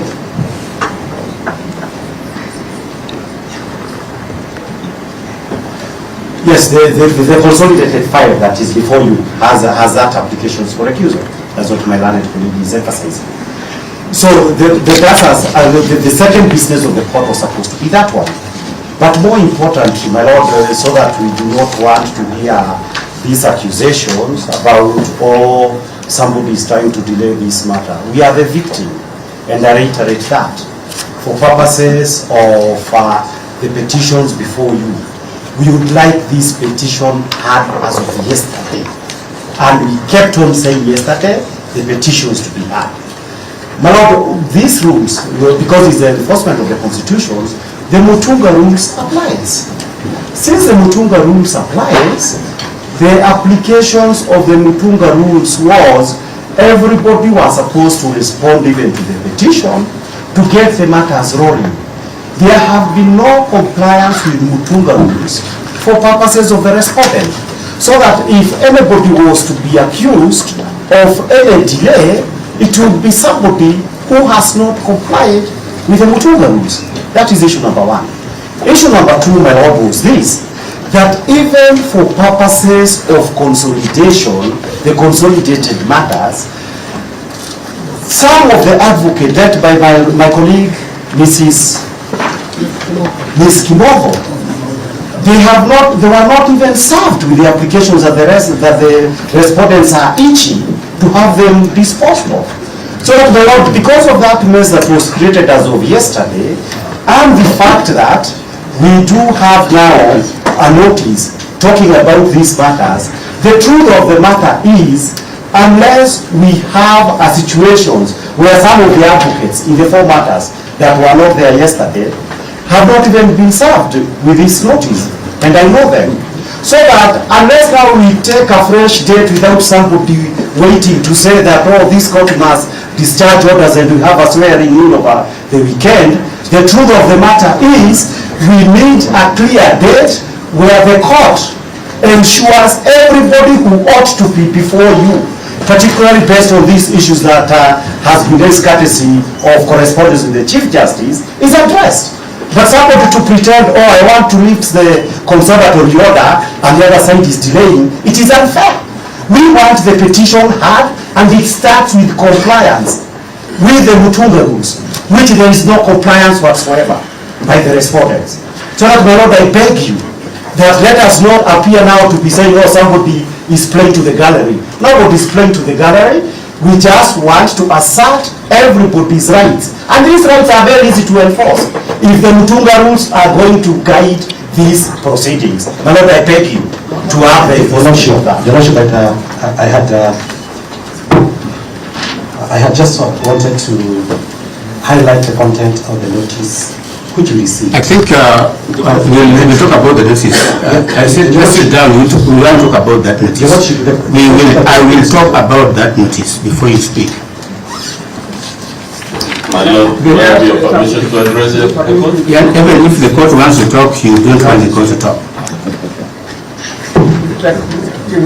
Dr. Kamima, let me address the issue of the notice. Oh, sorry. I apologize. I apologize.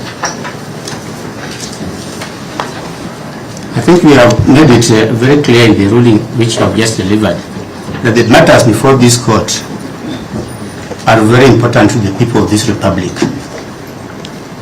And you will appreciate that petitions are still being filed throughout Kenya. When we retired yesterday, we received several empanelment of matters of which we gave this notice. Therefore, don't think you are the only person who are in these petitions. There are also other Kenyans who are coming day in, night out. So the matters which you've set out for mention are the matters in which we have been empaneled as from yesterday. So you wait for court to give directions, then you start talking. You cannot just start talking from the air without facts.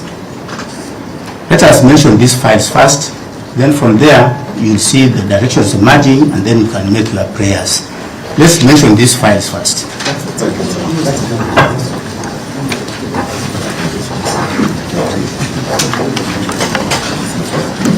The other clarification is that we have two cohorts of petitions which have been consolidated. The first cohort were the petitions which were filed to challenge the processes both in Parliament, yes. And during that time, this bench consolidated 6 petitions, with the lead petition being 522 of 2024. Is that correct? That petition, number 522 of 2024, is the lead file in the petitions which were filed before the finalization of the matters in the Senate. Then, after the proceedings in the Senate, other petitions were filed. And with you, we consolidated all those petitions yesterday. So we have 2 running parallel petitions before the Senate proceedings and after the Senate proceedings. You will remember that petition number 522 was, we listed it for a mention on 29th of this month. But because of need to know, because I know there could be cross-cutting representation in these petitions, we decided just to call it because we knew that all of you will be here, so that if there's anything you want to say on those petitions, you can say it. So that's the reason why we have petition 522 here for a mention. There's nothing to be mentioned, but we say since parties are likely to be here, and some of the parties were even asking for it yesterday, so we brought it. But the other petitions to be mentioned are specific petitions where we have been empaneled. And we wanted to find out the way forward, whether we can consolidate these petitions or whether they can be done separately. So these are petitions number, let's mention petition number 570 of 2024, AD Waiguru and Victor Gatia.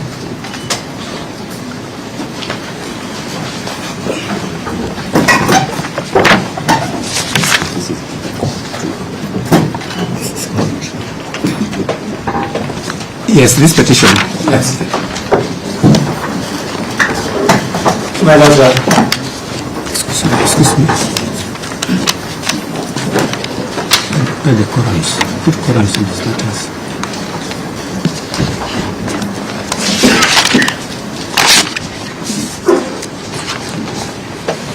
Just a minute.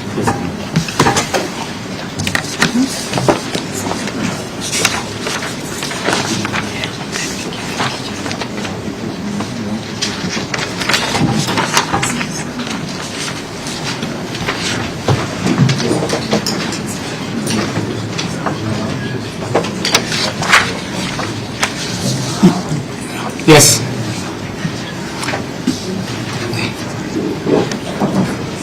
My Lord, in this petition, this one was filed by the law firm of, I believe, Mutembei, and it's called what? Mutembei, Bishoro, and Company Advocates. I am aware of this petition for the simple reason that he had requested me that when it comes to the hearing, I appear alongside him. Alongside who? Mr. Mutembei Mareke.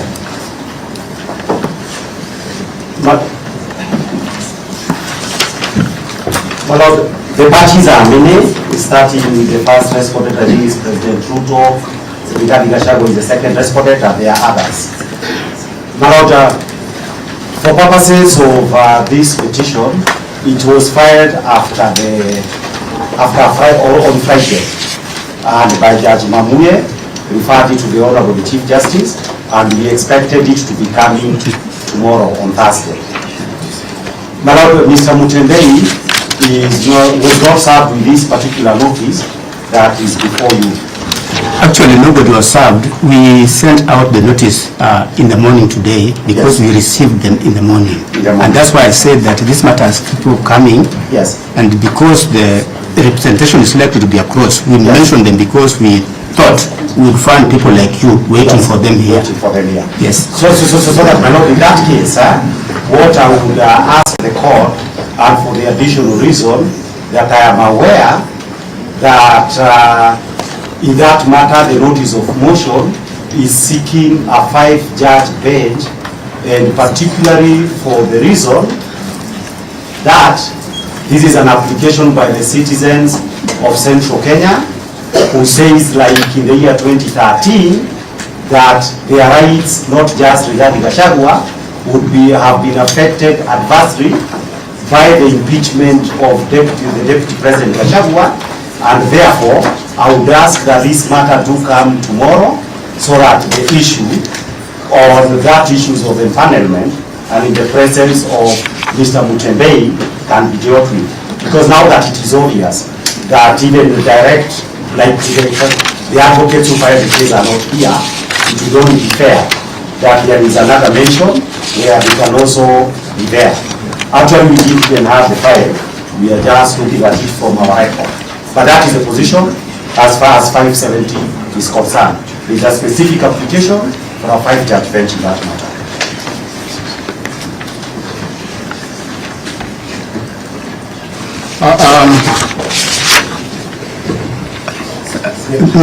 Mr. Kibe. Yes, my Lord.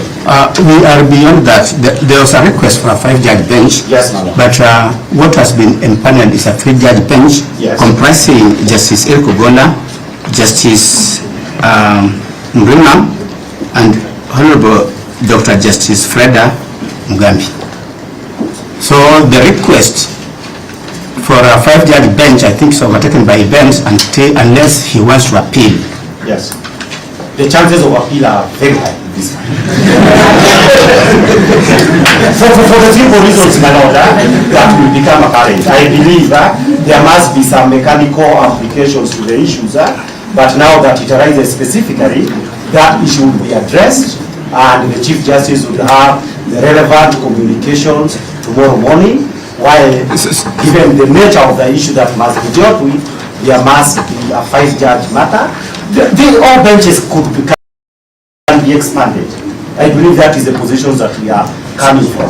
So without saying specifically that we don't want anyone, all benches are capable of being expansion, particularly bearing in mind, and this is something that a number of the clients that already we are representing, there have been repeated insinuations by our people out there, including Senior Counsel Nasir Abdullahi, that the senior bench is supposed, the judge bench is supposed to do this or the other. We can't help that. This is not. So what we'll do, Mr. Mugai, is that we'll mention this matter tomorrow. I'll appreciate. What time now? At 9. Most obliged.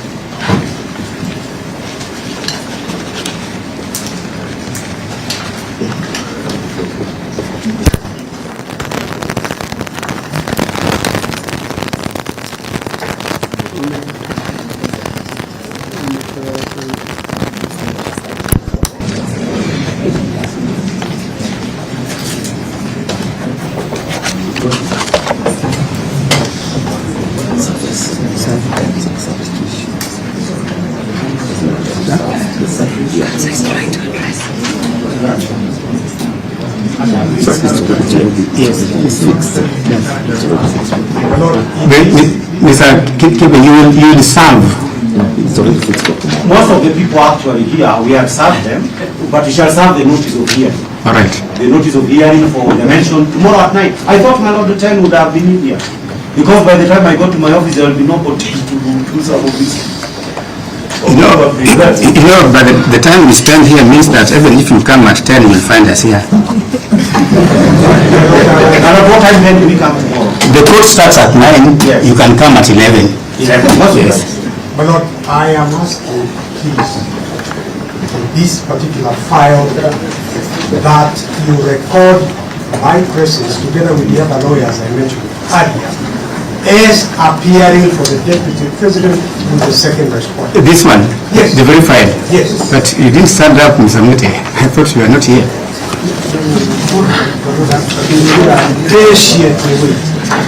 This matter of 570?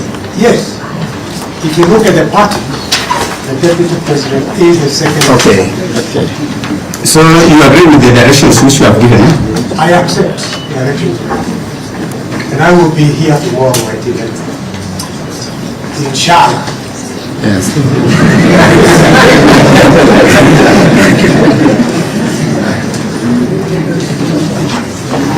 Mr. Lordship, this particular matter. Let's the same matter. Yes. 570. Yes, my name is Manzo. I wish to go on record for the first interested party.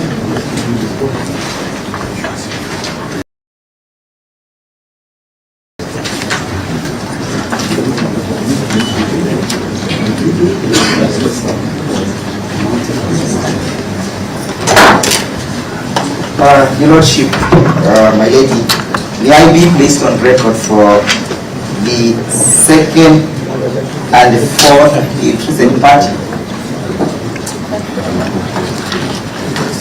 And permit me to only indicate the implication of the orders of the empowerment that were issued by the judge who directed the Chief Justice does empower you. To the best of my thinking and knowledge is that the prayer was granted as it is for the empowerment of 5 bench. 5 judge bench. Mr. Jerry,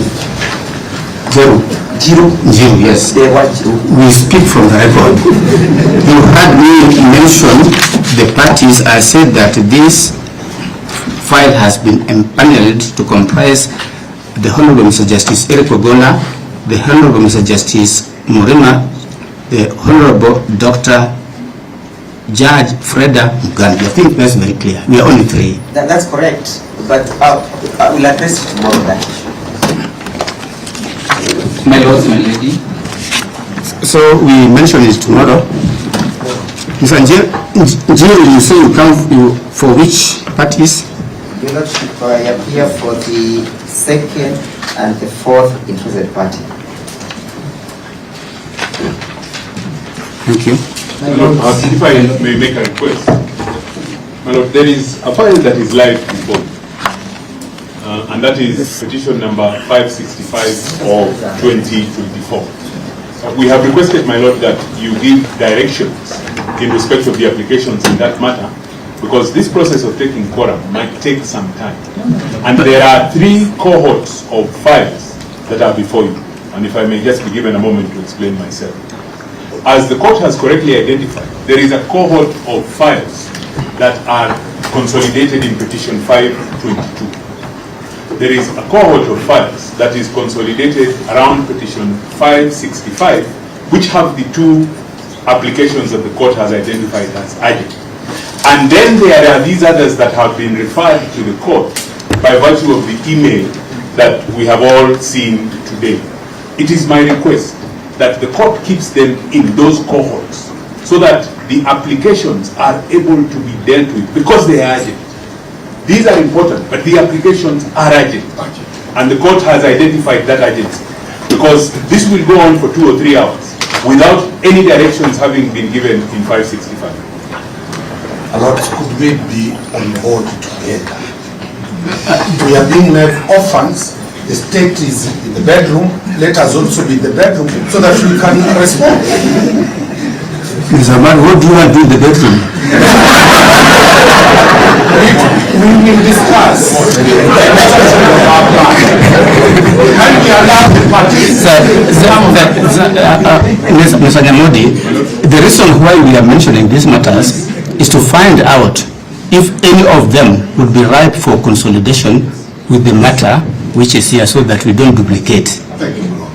My Lord, perhaps as you consider that, let me put it on record that if you are considering whether they are ripe for consolidation, the consolidation should not then slow down the hearing of the application that you have already identified as urgent. If they are to come on board, they come on board and proceed from where we are. Let us be on board fast. We respond to you appropriately. Okay. Allow us, even the real estate platform. Give me the next. My lady and my lords, I just have a passionate plea to make. There are not many pleas. The first plea is this: we consider utilizing the ceremonial court on the ground floor because it is spacious and sufficient for all of us. That's number 1. Number 2, my request is this: the court has all the petitions. Why can't the assistants to the court enumerate the parties there in the quorum in the manner we used to do in the Court of Appeal before?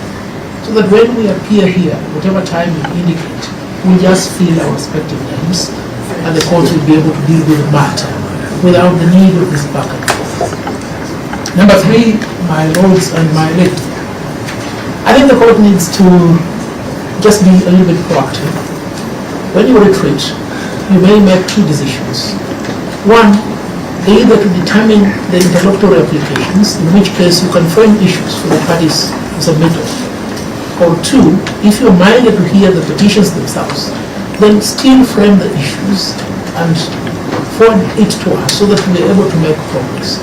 That way we'll make good use of the judicial time, and it's very limited in respect of this matter. I beseech you more. Thank you, Mr. Harvey. Well taken.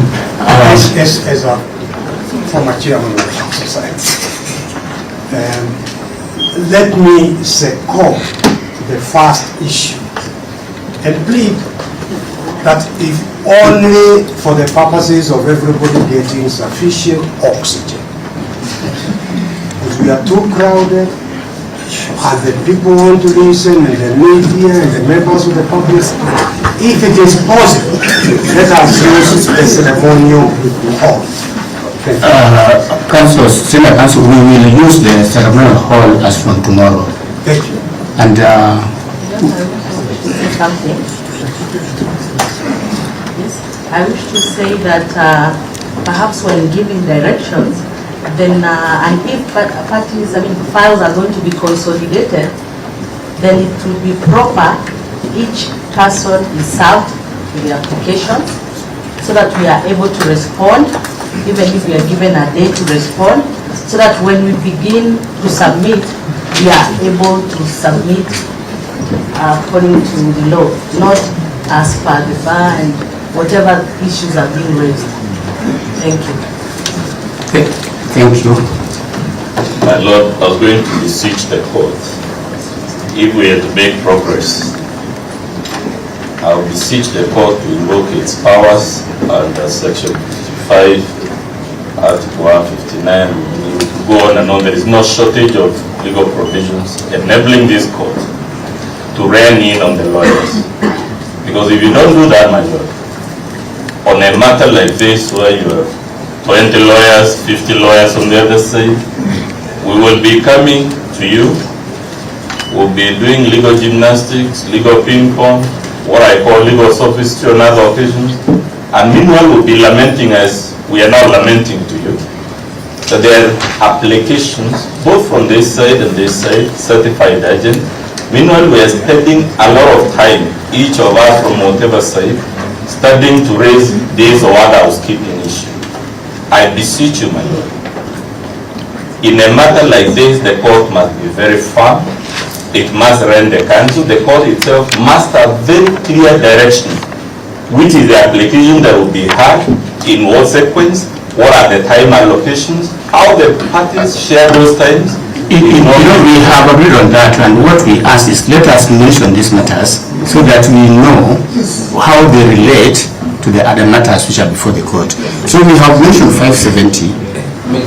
We have mentioned, do you have 570? We have mentioned 570. There's which one did we mention? This 550. 550.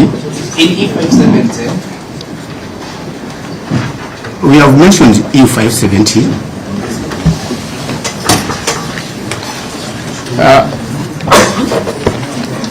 E550. Speaker of the National Assembly versus Gachagua.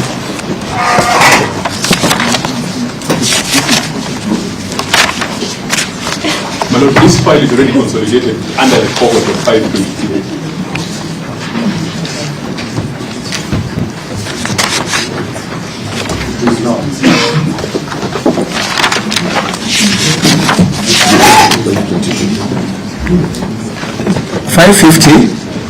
When was the petition filed? Oh, sorry, my Lord, that was not. Yes, 550. Who's in 550?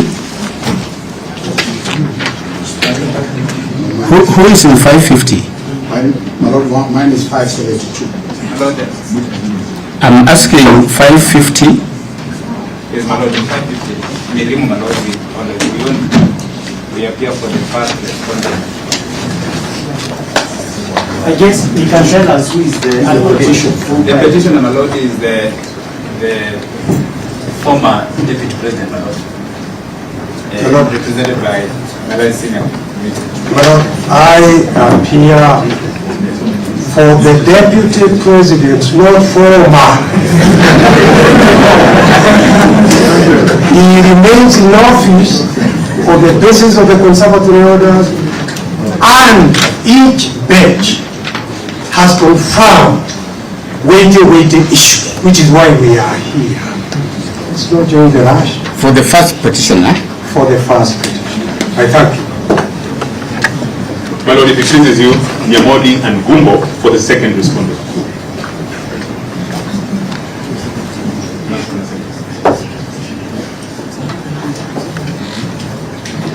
And our learned colleague, Mr. Murugana.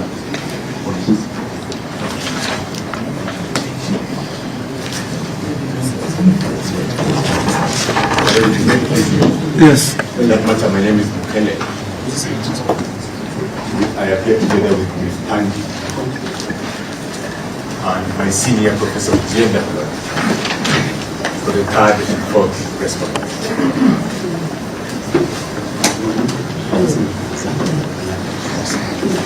Yes. That's all. Who else is in this matter? So, for the petitioner, Mr. What are the issues in this matter? Are they relevant to the consolidated petitions? The petitioners are. There are so many files here. This is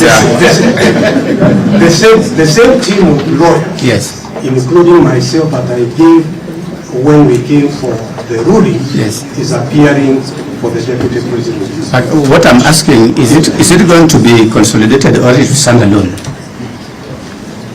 It's one of the ones that we are consolidated. No. Sorry if I appear repetitive. Yes, speak please. For you to be able to progress, I beseech you to adjourn this matter tomorrow. Go and make directions. You're either hearing the petitions or the applications. Come here so that we have a perspective upon which to progress. Otherwise, we will not move. We are alive of that fact, Mr. Harvey, but it's my advice. It is the councils who will be saying that their right to be heard, even on petition, even if the slightest issue has not been granted. Therefore, let us agree on the way forward. If you make a proposal can come from your side, how you want to deal with all these petitions. Is it possible that you want to ignore all applications and proceed to the petitions? You can make a submission which this court can consider. My Lord, if I may, just to guide the court, and on this account I will do it as senior counsel. My Lord, there are urgent applications before you. The applicants or the petitioners at their bite yesterday on a preliminary objection that the court has ruled on this afternoon. My Lord, we have an urgent application that was filed before you, dated 18th October 2024, for discharge of the conservatory orders. Whatever decision this court makes can be either way.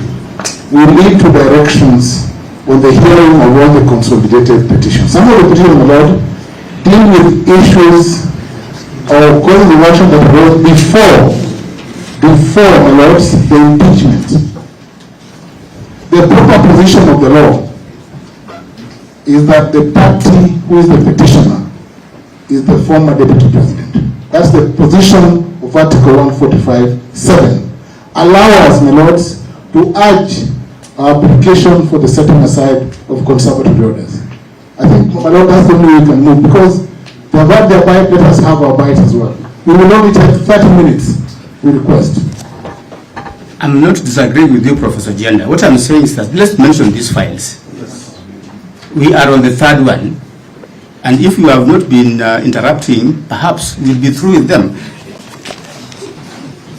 550, I've recorded the quorum, and what I asked, is this file related to the files before the court? For the purposes of consolidation, or it can stand alone? Can we deal with that? Why not go? Because there is a...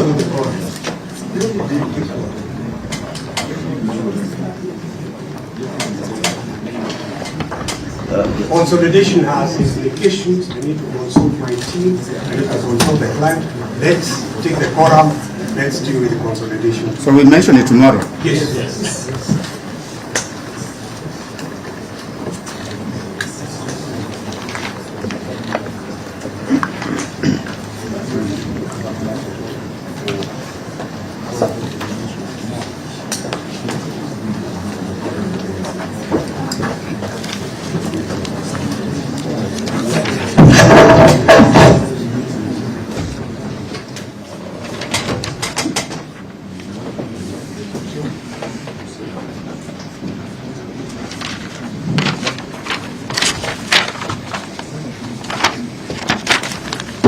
Next.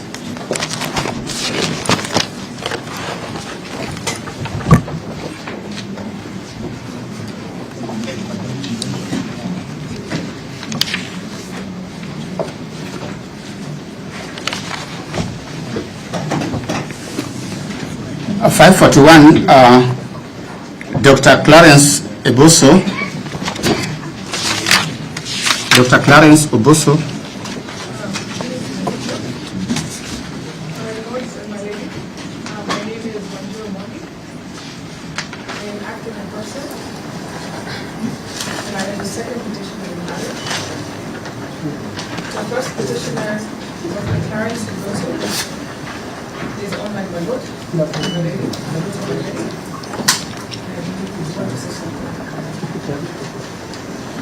May it please the court. My name is Dr. Clarence Eboso. I'm the first petitioner in E541. The petitioner is between Dr. Clarence Eboso, Ms. Wanjiru Mwangi, versus the Speaker of the National Assembly, the Attorney General, and with the Law Society of Kenya as an interested party. The petition relates to the process of impeachment, particularly in the National Assembly, and seeks orders to quash the proceedings in the National Assembly. The petition has an application which was certified urgent and which sought an injunction against the entire proceedings of impeachment.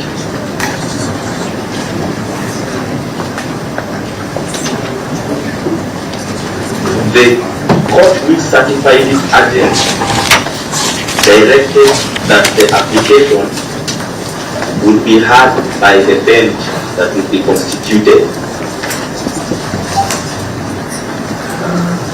Several of the prayers that were made in the application have since been overtaken by events. However, the substance of the application sought to conserve the issues as they were, and therefore the conservatory orders that were issued by the court in last week on Friday protected some of the prayers that we had made in the application. Yesterday I pointed out to the court that proceeding with the discussions on the conservatory orders would have prejudiced us, because then we would have lost out without participating. Our prayer would be we need to make progress. It's in the application. We are taking so long. Just tell us, Mr. Clarence, whether this petition, you want it to stand alone or whether you want it to be consolidated with the petitions for the court. That's where I was going to go. Just go there, please. I will be seeking that the petition be consolidated with the petitions relating to both the impeachment process and the filling of the vacancy that arises from impeachment. The reason being, upon filling of any vacancy. Okay, we have heard you. You are agreeable to this petition being consolidated with the petitions which are in file number 565 of 2024.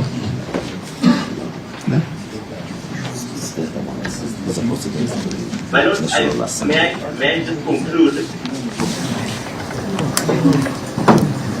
My Lord, may I just conclude that I will be willing to compromise our application, provided that we can be allowed to participate in the applications for conservatory orders that are before the court in the interest and it is time. With your permission, my lord, I appear for the first respondent to the matter. Yes? And my lord, I noted that we didn't come with our file. Is this petition post-Senate proceedings? No. It has not mentioned it was filed, my lord. Before? Before. And it has not touched on issues, my lord, that happened at the Senate.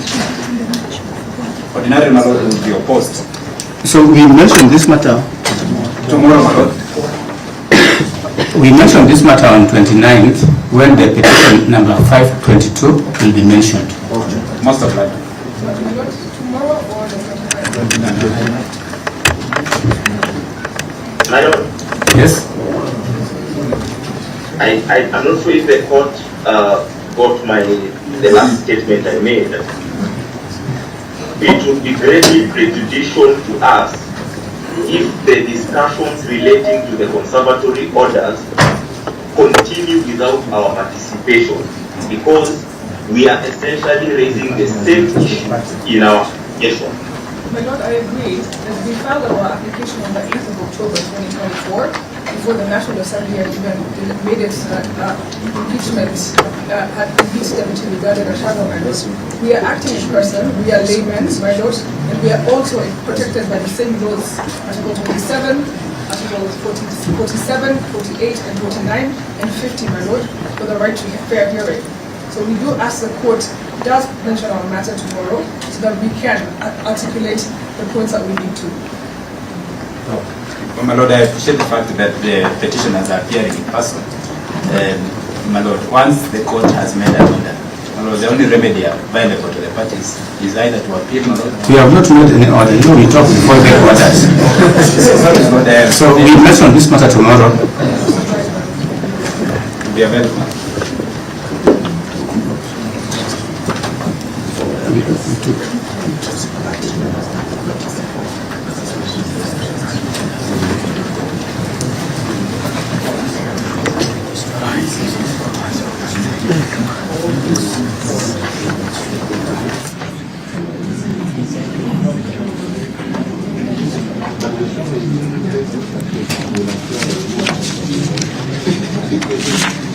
Which one?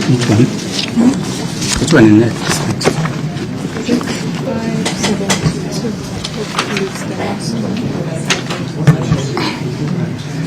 572? 572? My Lord, the presiding judge, my Lord, my lady, doctor, it pleases you the matter. My name is Wamboi, Shadrach Wamboi. I have the honor and privilege of introducing counsels for the petitioner. I appear alongside my learned senior, Mr. Dunstan Omari. I'm present. Mr. Samson Nyaderi, my senior. I'm present. My learned colleague, Mr. Nicholas Karanja. I am present. And my learned colleague, Miss Melissa Omeda. We all are here for the petition applicant. Thank you. Yes. My Lord, in that matter, I am Shadrach Mose, the Solicitor General, appearing for the Attorney General, together with Professor Gitu Muigai, Senior Counsel, Emmanuel Peter, Deputy Chief State Counsel, Charles Mutinda, Deputy Chief State Counsel. Much obliged, my Lord. Thank you. My Lord, if it may please in the matter, Milimo, my Lord, I appear alongside Ole Kuyoni for the first respondent.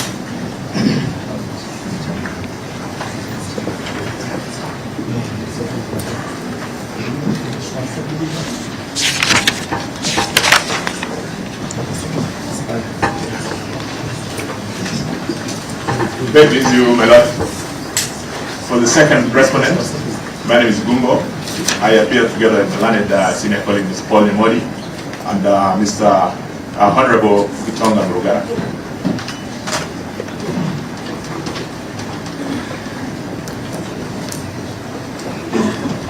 Beg please, my lord, my lady. That matter, my name is Edwin Kelly.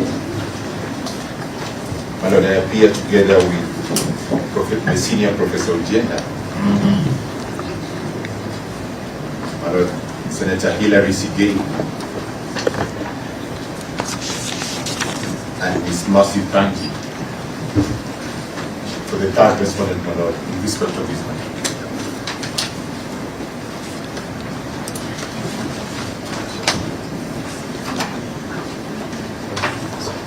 For the third respondent. For the third respondent, Speaker of the Senate.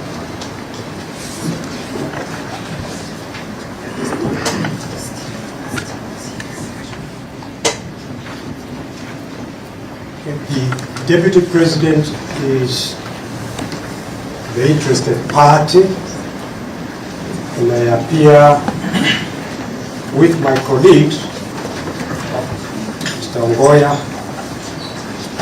Mr. Tomacharia, Jomo, Degwa, Kepa, Wandati, Victor Swanya, Faith Muge, Faith Mr. Muge. And Mr. Muge, for the interested party, that is the deputy president.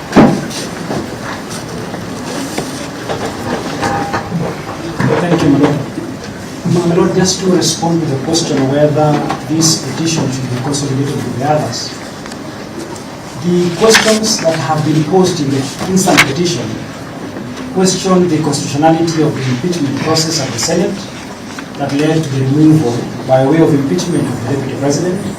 Secondly, my lord, it also questions the constitutionality of the appointment of Professor Kithure Kindiki as the Deputy President designate in that office. And for that reason, my lord, the view that we take with humility is that the petition is ripe for consolidation,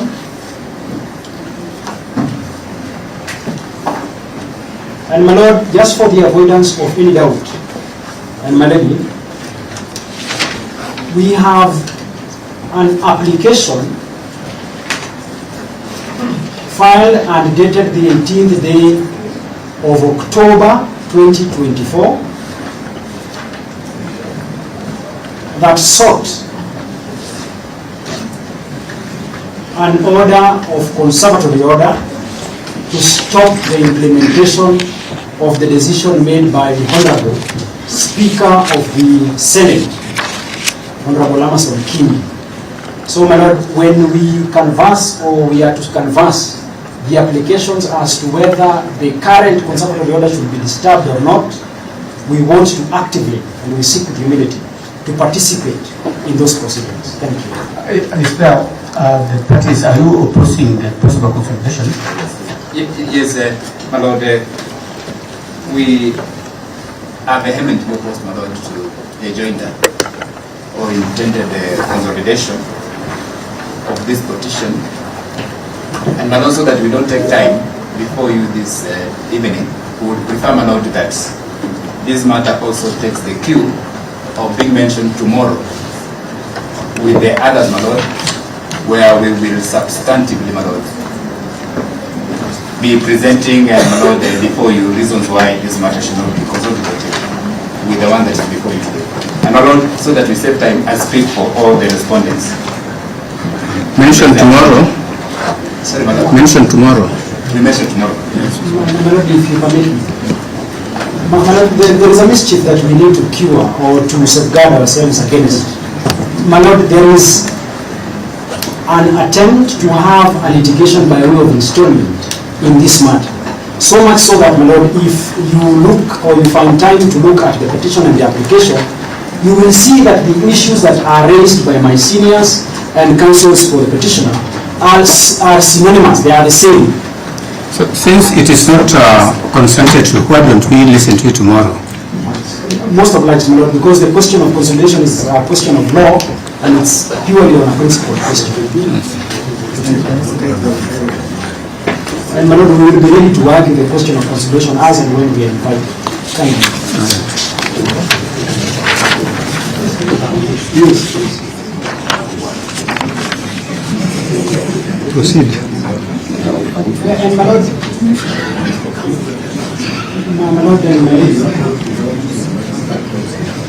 yes. Yes, I am guided by my senior counsel, Paul Mute.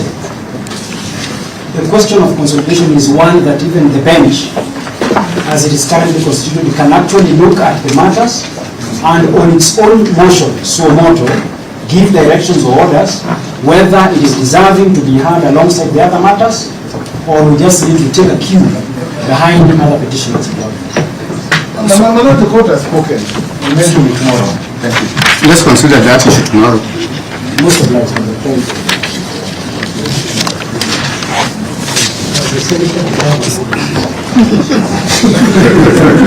572.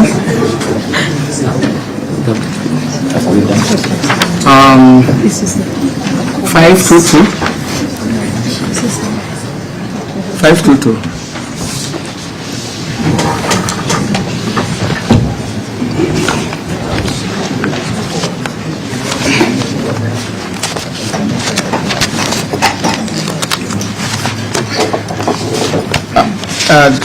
This file has a mention date for 29th of October, but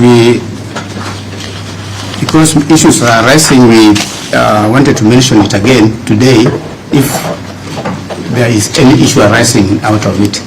In terms of appearances, and in order to save the court's time, the same counsel that I enumerate are appearing for the petition, the Deputy President, in this matter.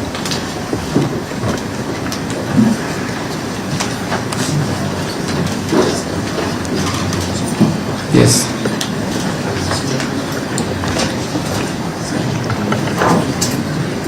Yes, my lord, for the respondents, the quorum, similar, my lord, so that we stay on time.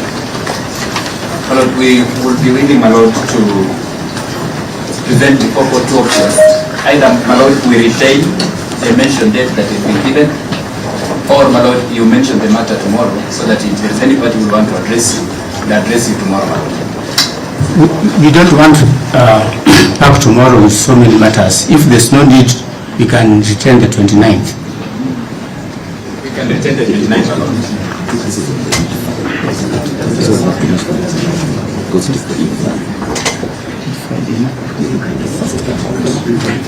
Okay, we can mention it tomorrow. Let's mention the matter tomorrow.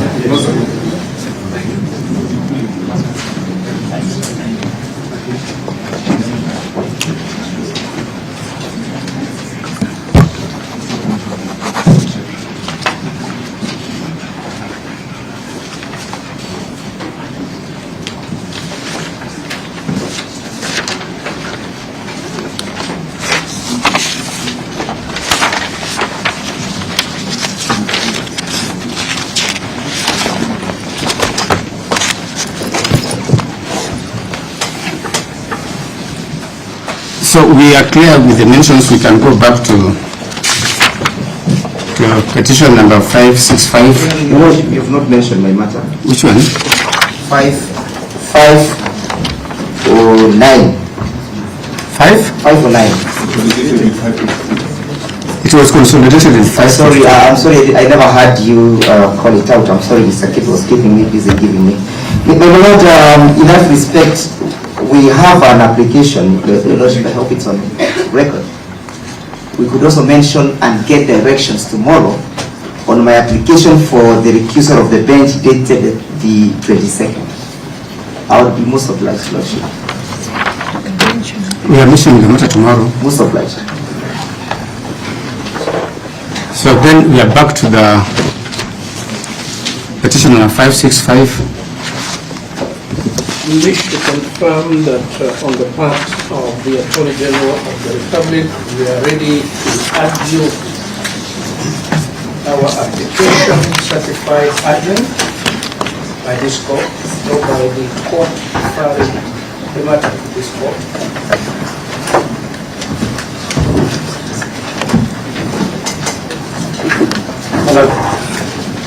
I believe this is the matter that we have earlier indicated, that after all these matters have been consolidated, directions have been given in these matters, specific directions need to be given for purposes of that matter. And for purposes of the NEPI, those specific directions to be given, I want to point out 3 things. Number 1 is that we would need directions on when the first application that was to be done after the validity application is determined, when we are going to be had. That is issue number 1. Issue number 2, my lord, that is important, is the fact that now that today the Honorable, the Chief Justice has caused all of us to come on the basis of these other matters, the point needs to be noted that for purposes of the basis for all these matters that empanelment was done, the reason was that there were applications for conservatory orders. Those applications for conservatory orders were first certified as urgent and would be the first business of this court appearing there, assuming there is no other preliminary issue like recusal or otherwise. Thirdly, my lord, is this, that for purposes of those applications where conservatory orders were made, the conservatory orders may have been made in 2 or 3 files, but they conserve the status, status quo that is cross-cutting in all the petitions that are before you. Apart from the fact that in that particular petition, the one that has conservatory orders, when this court, because all those applications were done on Saturday, the parties, starting at least with those that I represent, because of the nature of the proceedings that were there yesterday, we have not completed doing the responses to the applications by the Attorney General to lift conservatory orders. We could not be able to do the authorities for reasons that were indicated. And more importantly, my learned colleague Mrs. Kemogo, whose file has been consolidated, did indicate she has not even been served, and in that matter, she needs to respond and be heard. Therefore, my lord, in considering this issue that is itching the group that wants lifting of the orders, I would like the court to give directions bearing in mind that the stakes of the parties, all the people who are filing petitions, is to ensure you are not faced with a fait accompli, where you are told we have already sworn Kindiki and you can go to hell. We do not want to be faced with a fait accompli situations. My lord, it would be absolutely important that the subject matter is preserved, if not for any other day, until all the parties are before the court. Your Lordship.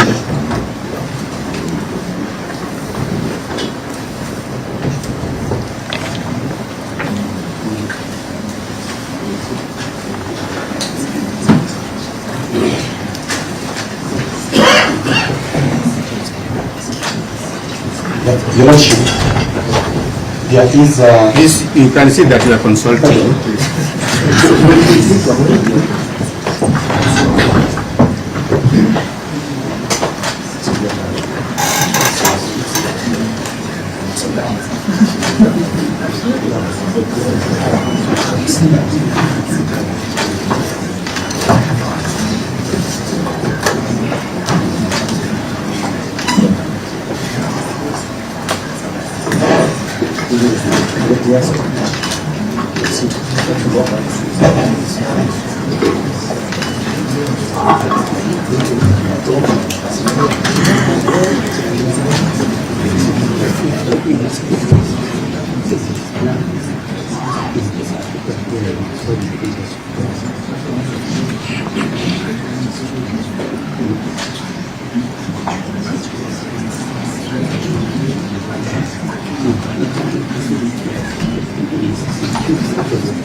Now we will proceed in these matters as follows. By tomorrow, we will issue comprehensive directions on various issues. But importantly, parties are already aware that there are two cohorts of matters. The first cohort involves the petitions which were filed challenging the happenings before the National Assembly. Those petitions will proceed as cohort 1. They are the subsequent petitions which were filed challenging what transpired in the Senate. That is cohort 2. By tomorrow, we will deal with the issue of consolidation. We are aware of the powers this court has on the issue of consolidation, just like how we exercised the powers yesterday. We may decide to either hear or give directions on the consolidation. However, we are in agreement that the next application in line can only be one, and it is the application for recusal of this bench. And that is the application which, after we do everything, tomorrow at 2:30 is up for hearing. If you intend to participate in that application, in the second cohort, that application is coming up for hearing tomorrow at 2:30. In the morning, we will deal with the issue of consolidation. That one we will give directions on that. So that is the way forward. Prepare to hear the application for recusal of the bench tomorrow at 2 p.m. In the morning, we will deal with the procedural issues of consolidation and any other issue which may arise in cohort 1 and cohort 2. Thank you. Those are very clear directions about your leadership, and we entirely agree that we will assist in the orderly progression of the hearing of this matter. Yes, for the record, my lord, we assume it is all the 3 applications for recusal because they are... There will be no other application for recusal. We will hear what is on record, and it will be a ruling will be delivered. There will be no other application for recusal. And we think that that should come first, because if you don't want a bench, there's no reason why we should do any other thing. My Lord, I was only pointing there are 2 or 3 of them. Yes. And the only clarity I'm asking is whether all applications for refusal will be handled together. Yes, together, all will be handled together. Yes. Your Lordship, finally, as you categorize these pleadings in cohort 1 and cohort 2, kindly allow me to remind the court that the last time you were before you on the 16th, the court gave or granted leave for parties to amend their petitions. So there could be petitions that have now crossed over to cohort 2, pursuant the amendments bringing in light what transpired. Perhaps the pleadings will bear witness. Mr. Ndegwa, those are some of the preliminary issues which we'll deal with in the morning. But principally prepare to argue your application for refusal at 2:30. I am ready even now. Before we break, and with your very kind permission and indulgence, I would like to put the deponents of the affidavits that have made very, very grave allegations about judges of this court to be present tomorrow at 2:30, because we reserve the right to cross-examine those deponents and to move the court as appropriate after that. Well, perhaps if I may request that the court supplies us with a typed copy of the ruling that you have delivered today. We know you are working under very tight timelines, but we very much appreciate a typed copy of the ruling that you have delivered today.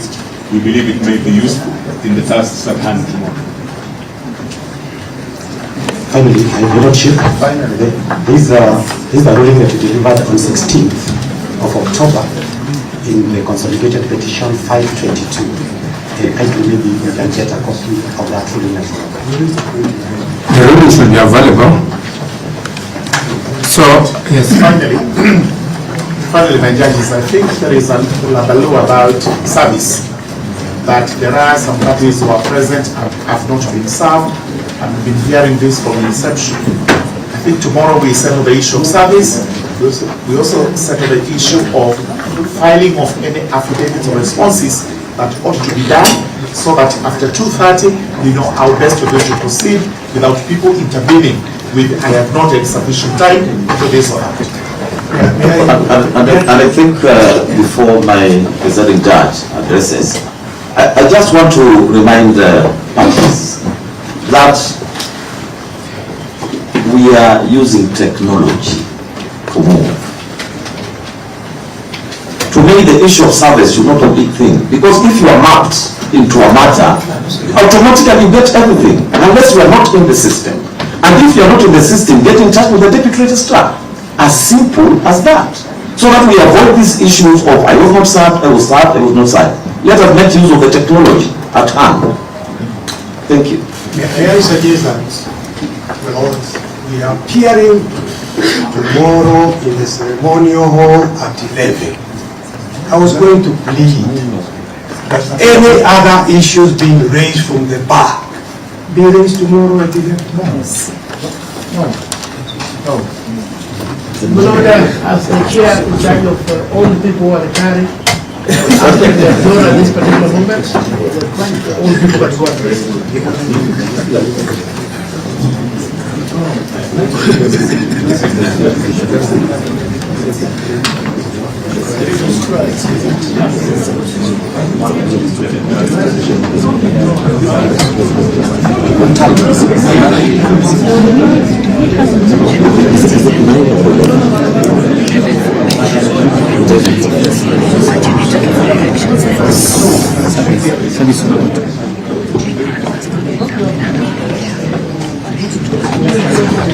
Just to avoid any doubt, the application for recusal will be heard at 2:30. Whether you have responded to it or not, we will hear it. We will not allow any adjournment on it. At what time tomorrow morning, sir? Because some of us didn't get there. Tomorrow morning at 9. At 9, yes. Yes. And were we told 11? It's at 9 o'clock. We're most obliged, my lords. We can see them more now.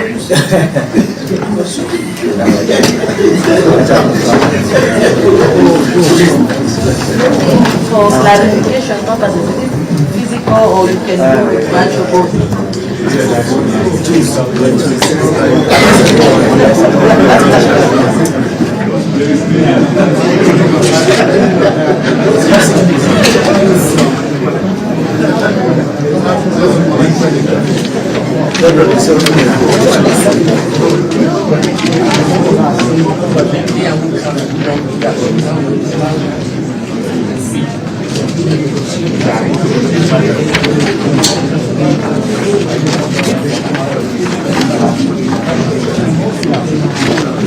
So I think that concludes our sitting today.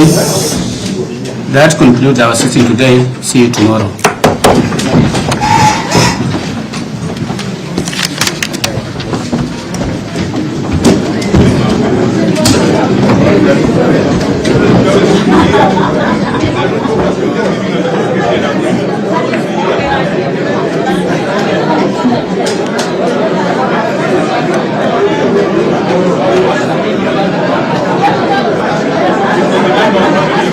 Serikali tulitafuta na shida mingi sana, hatuwezi kubali mtu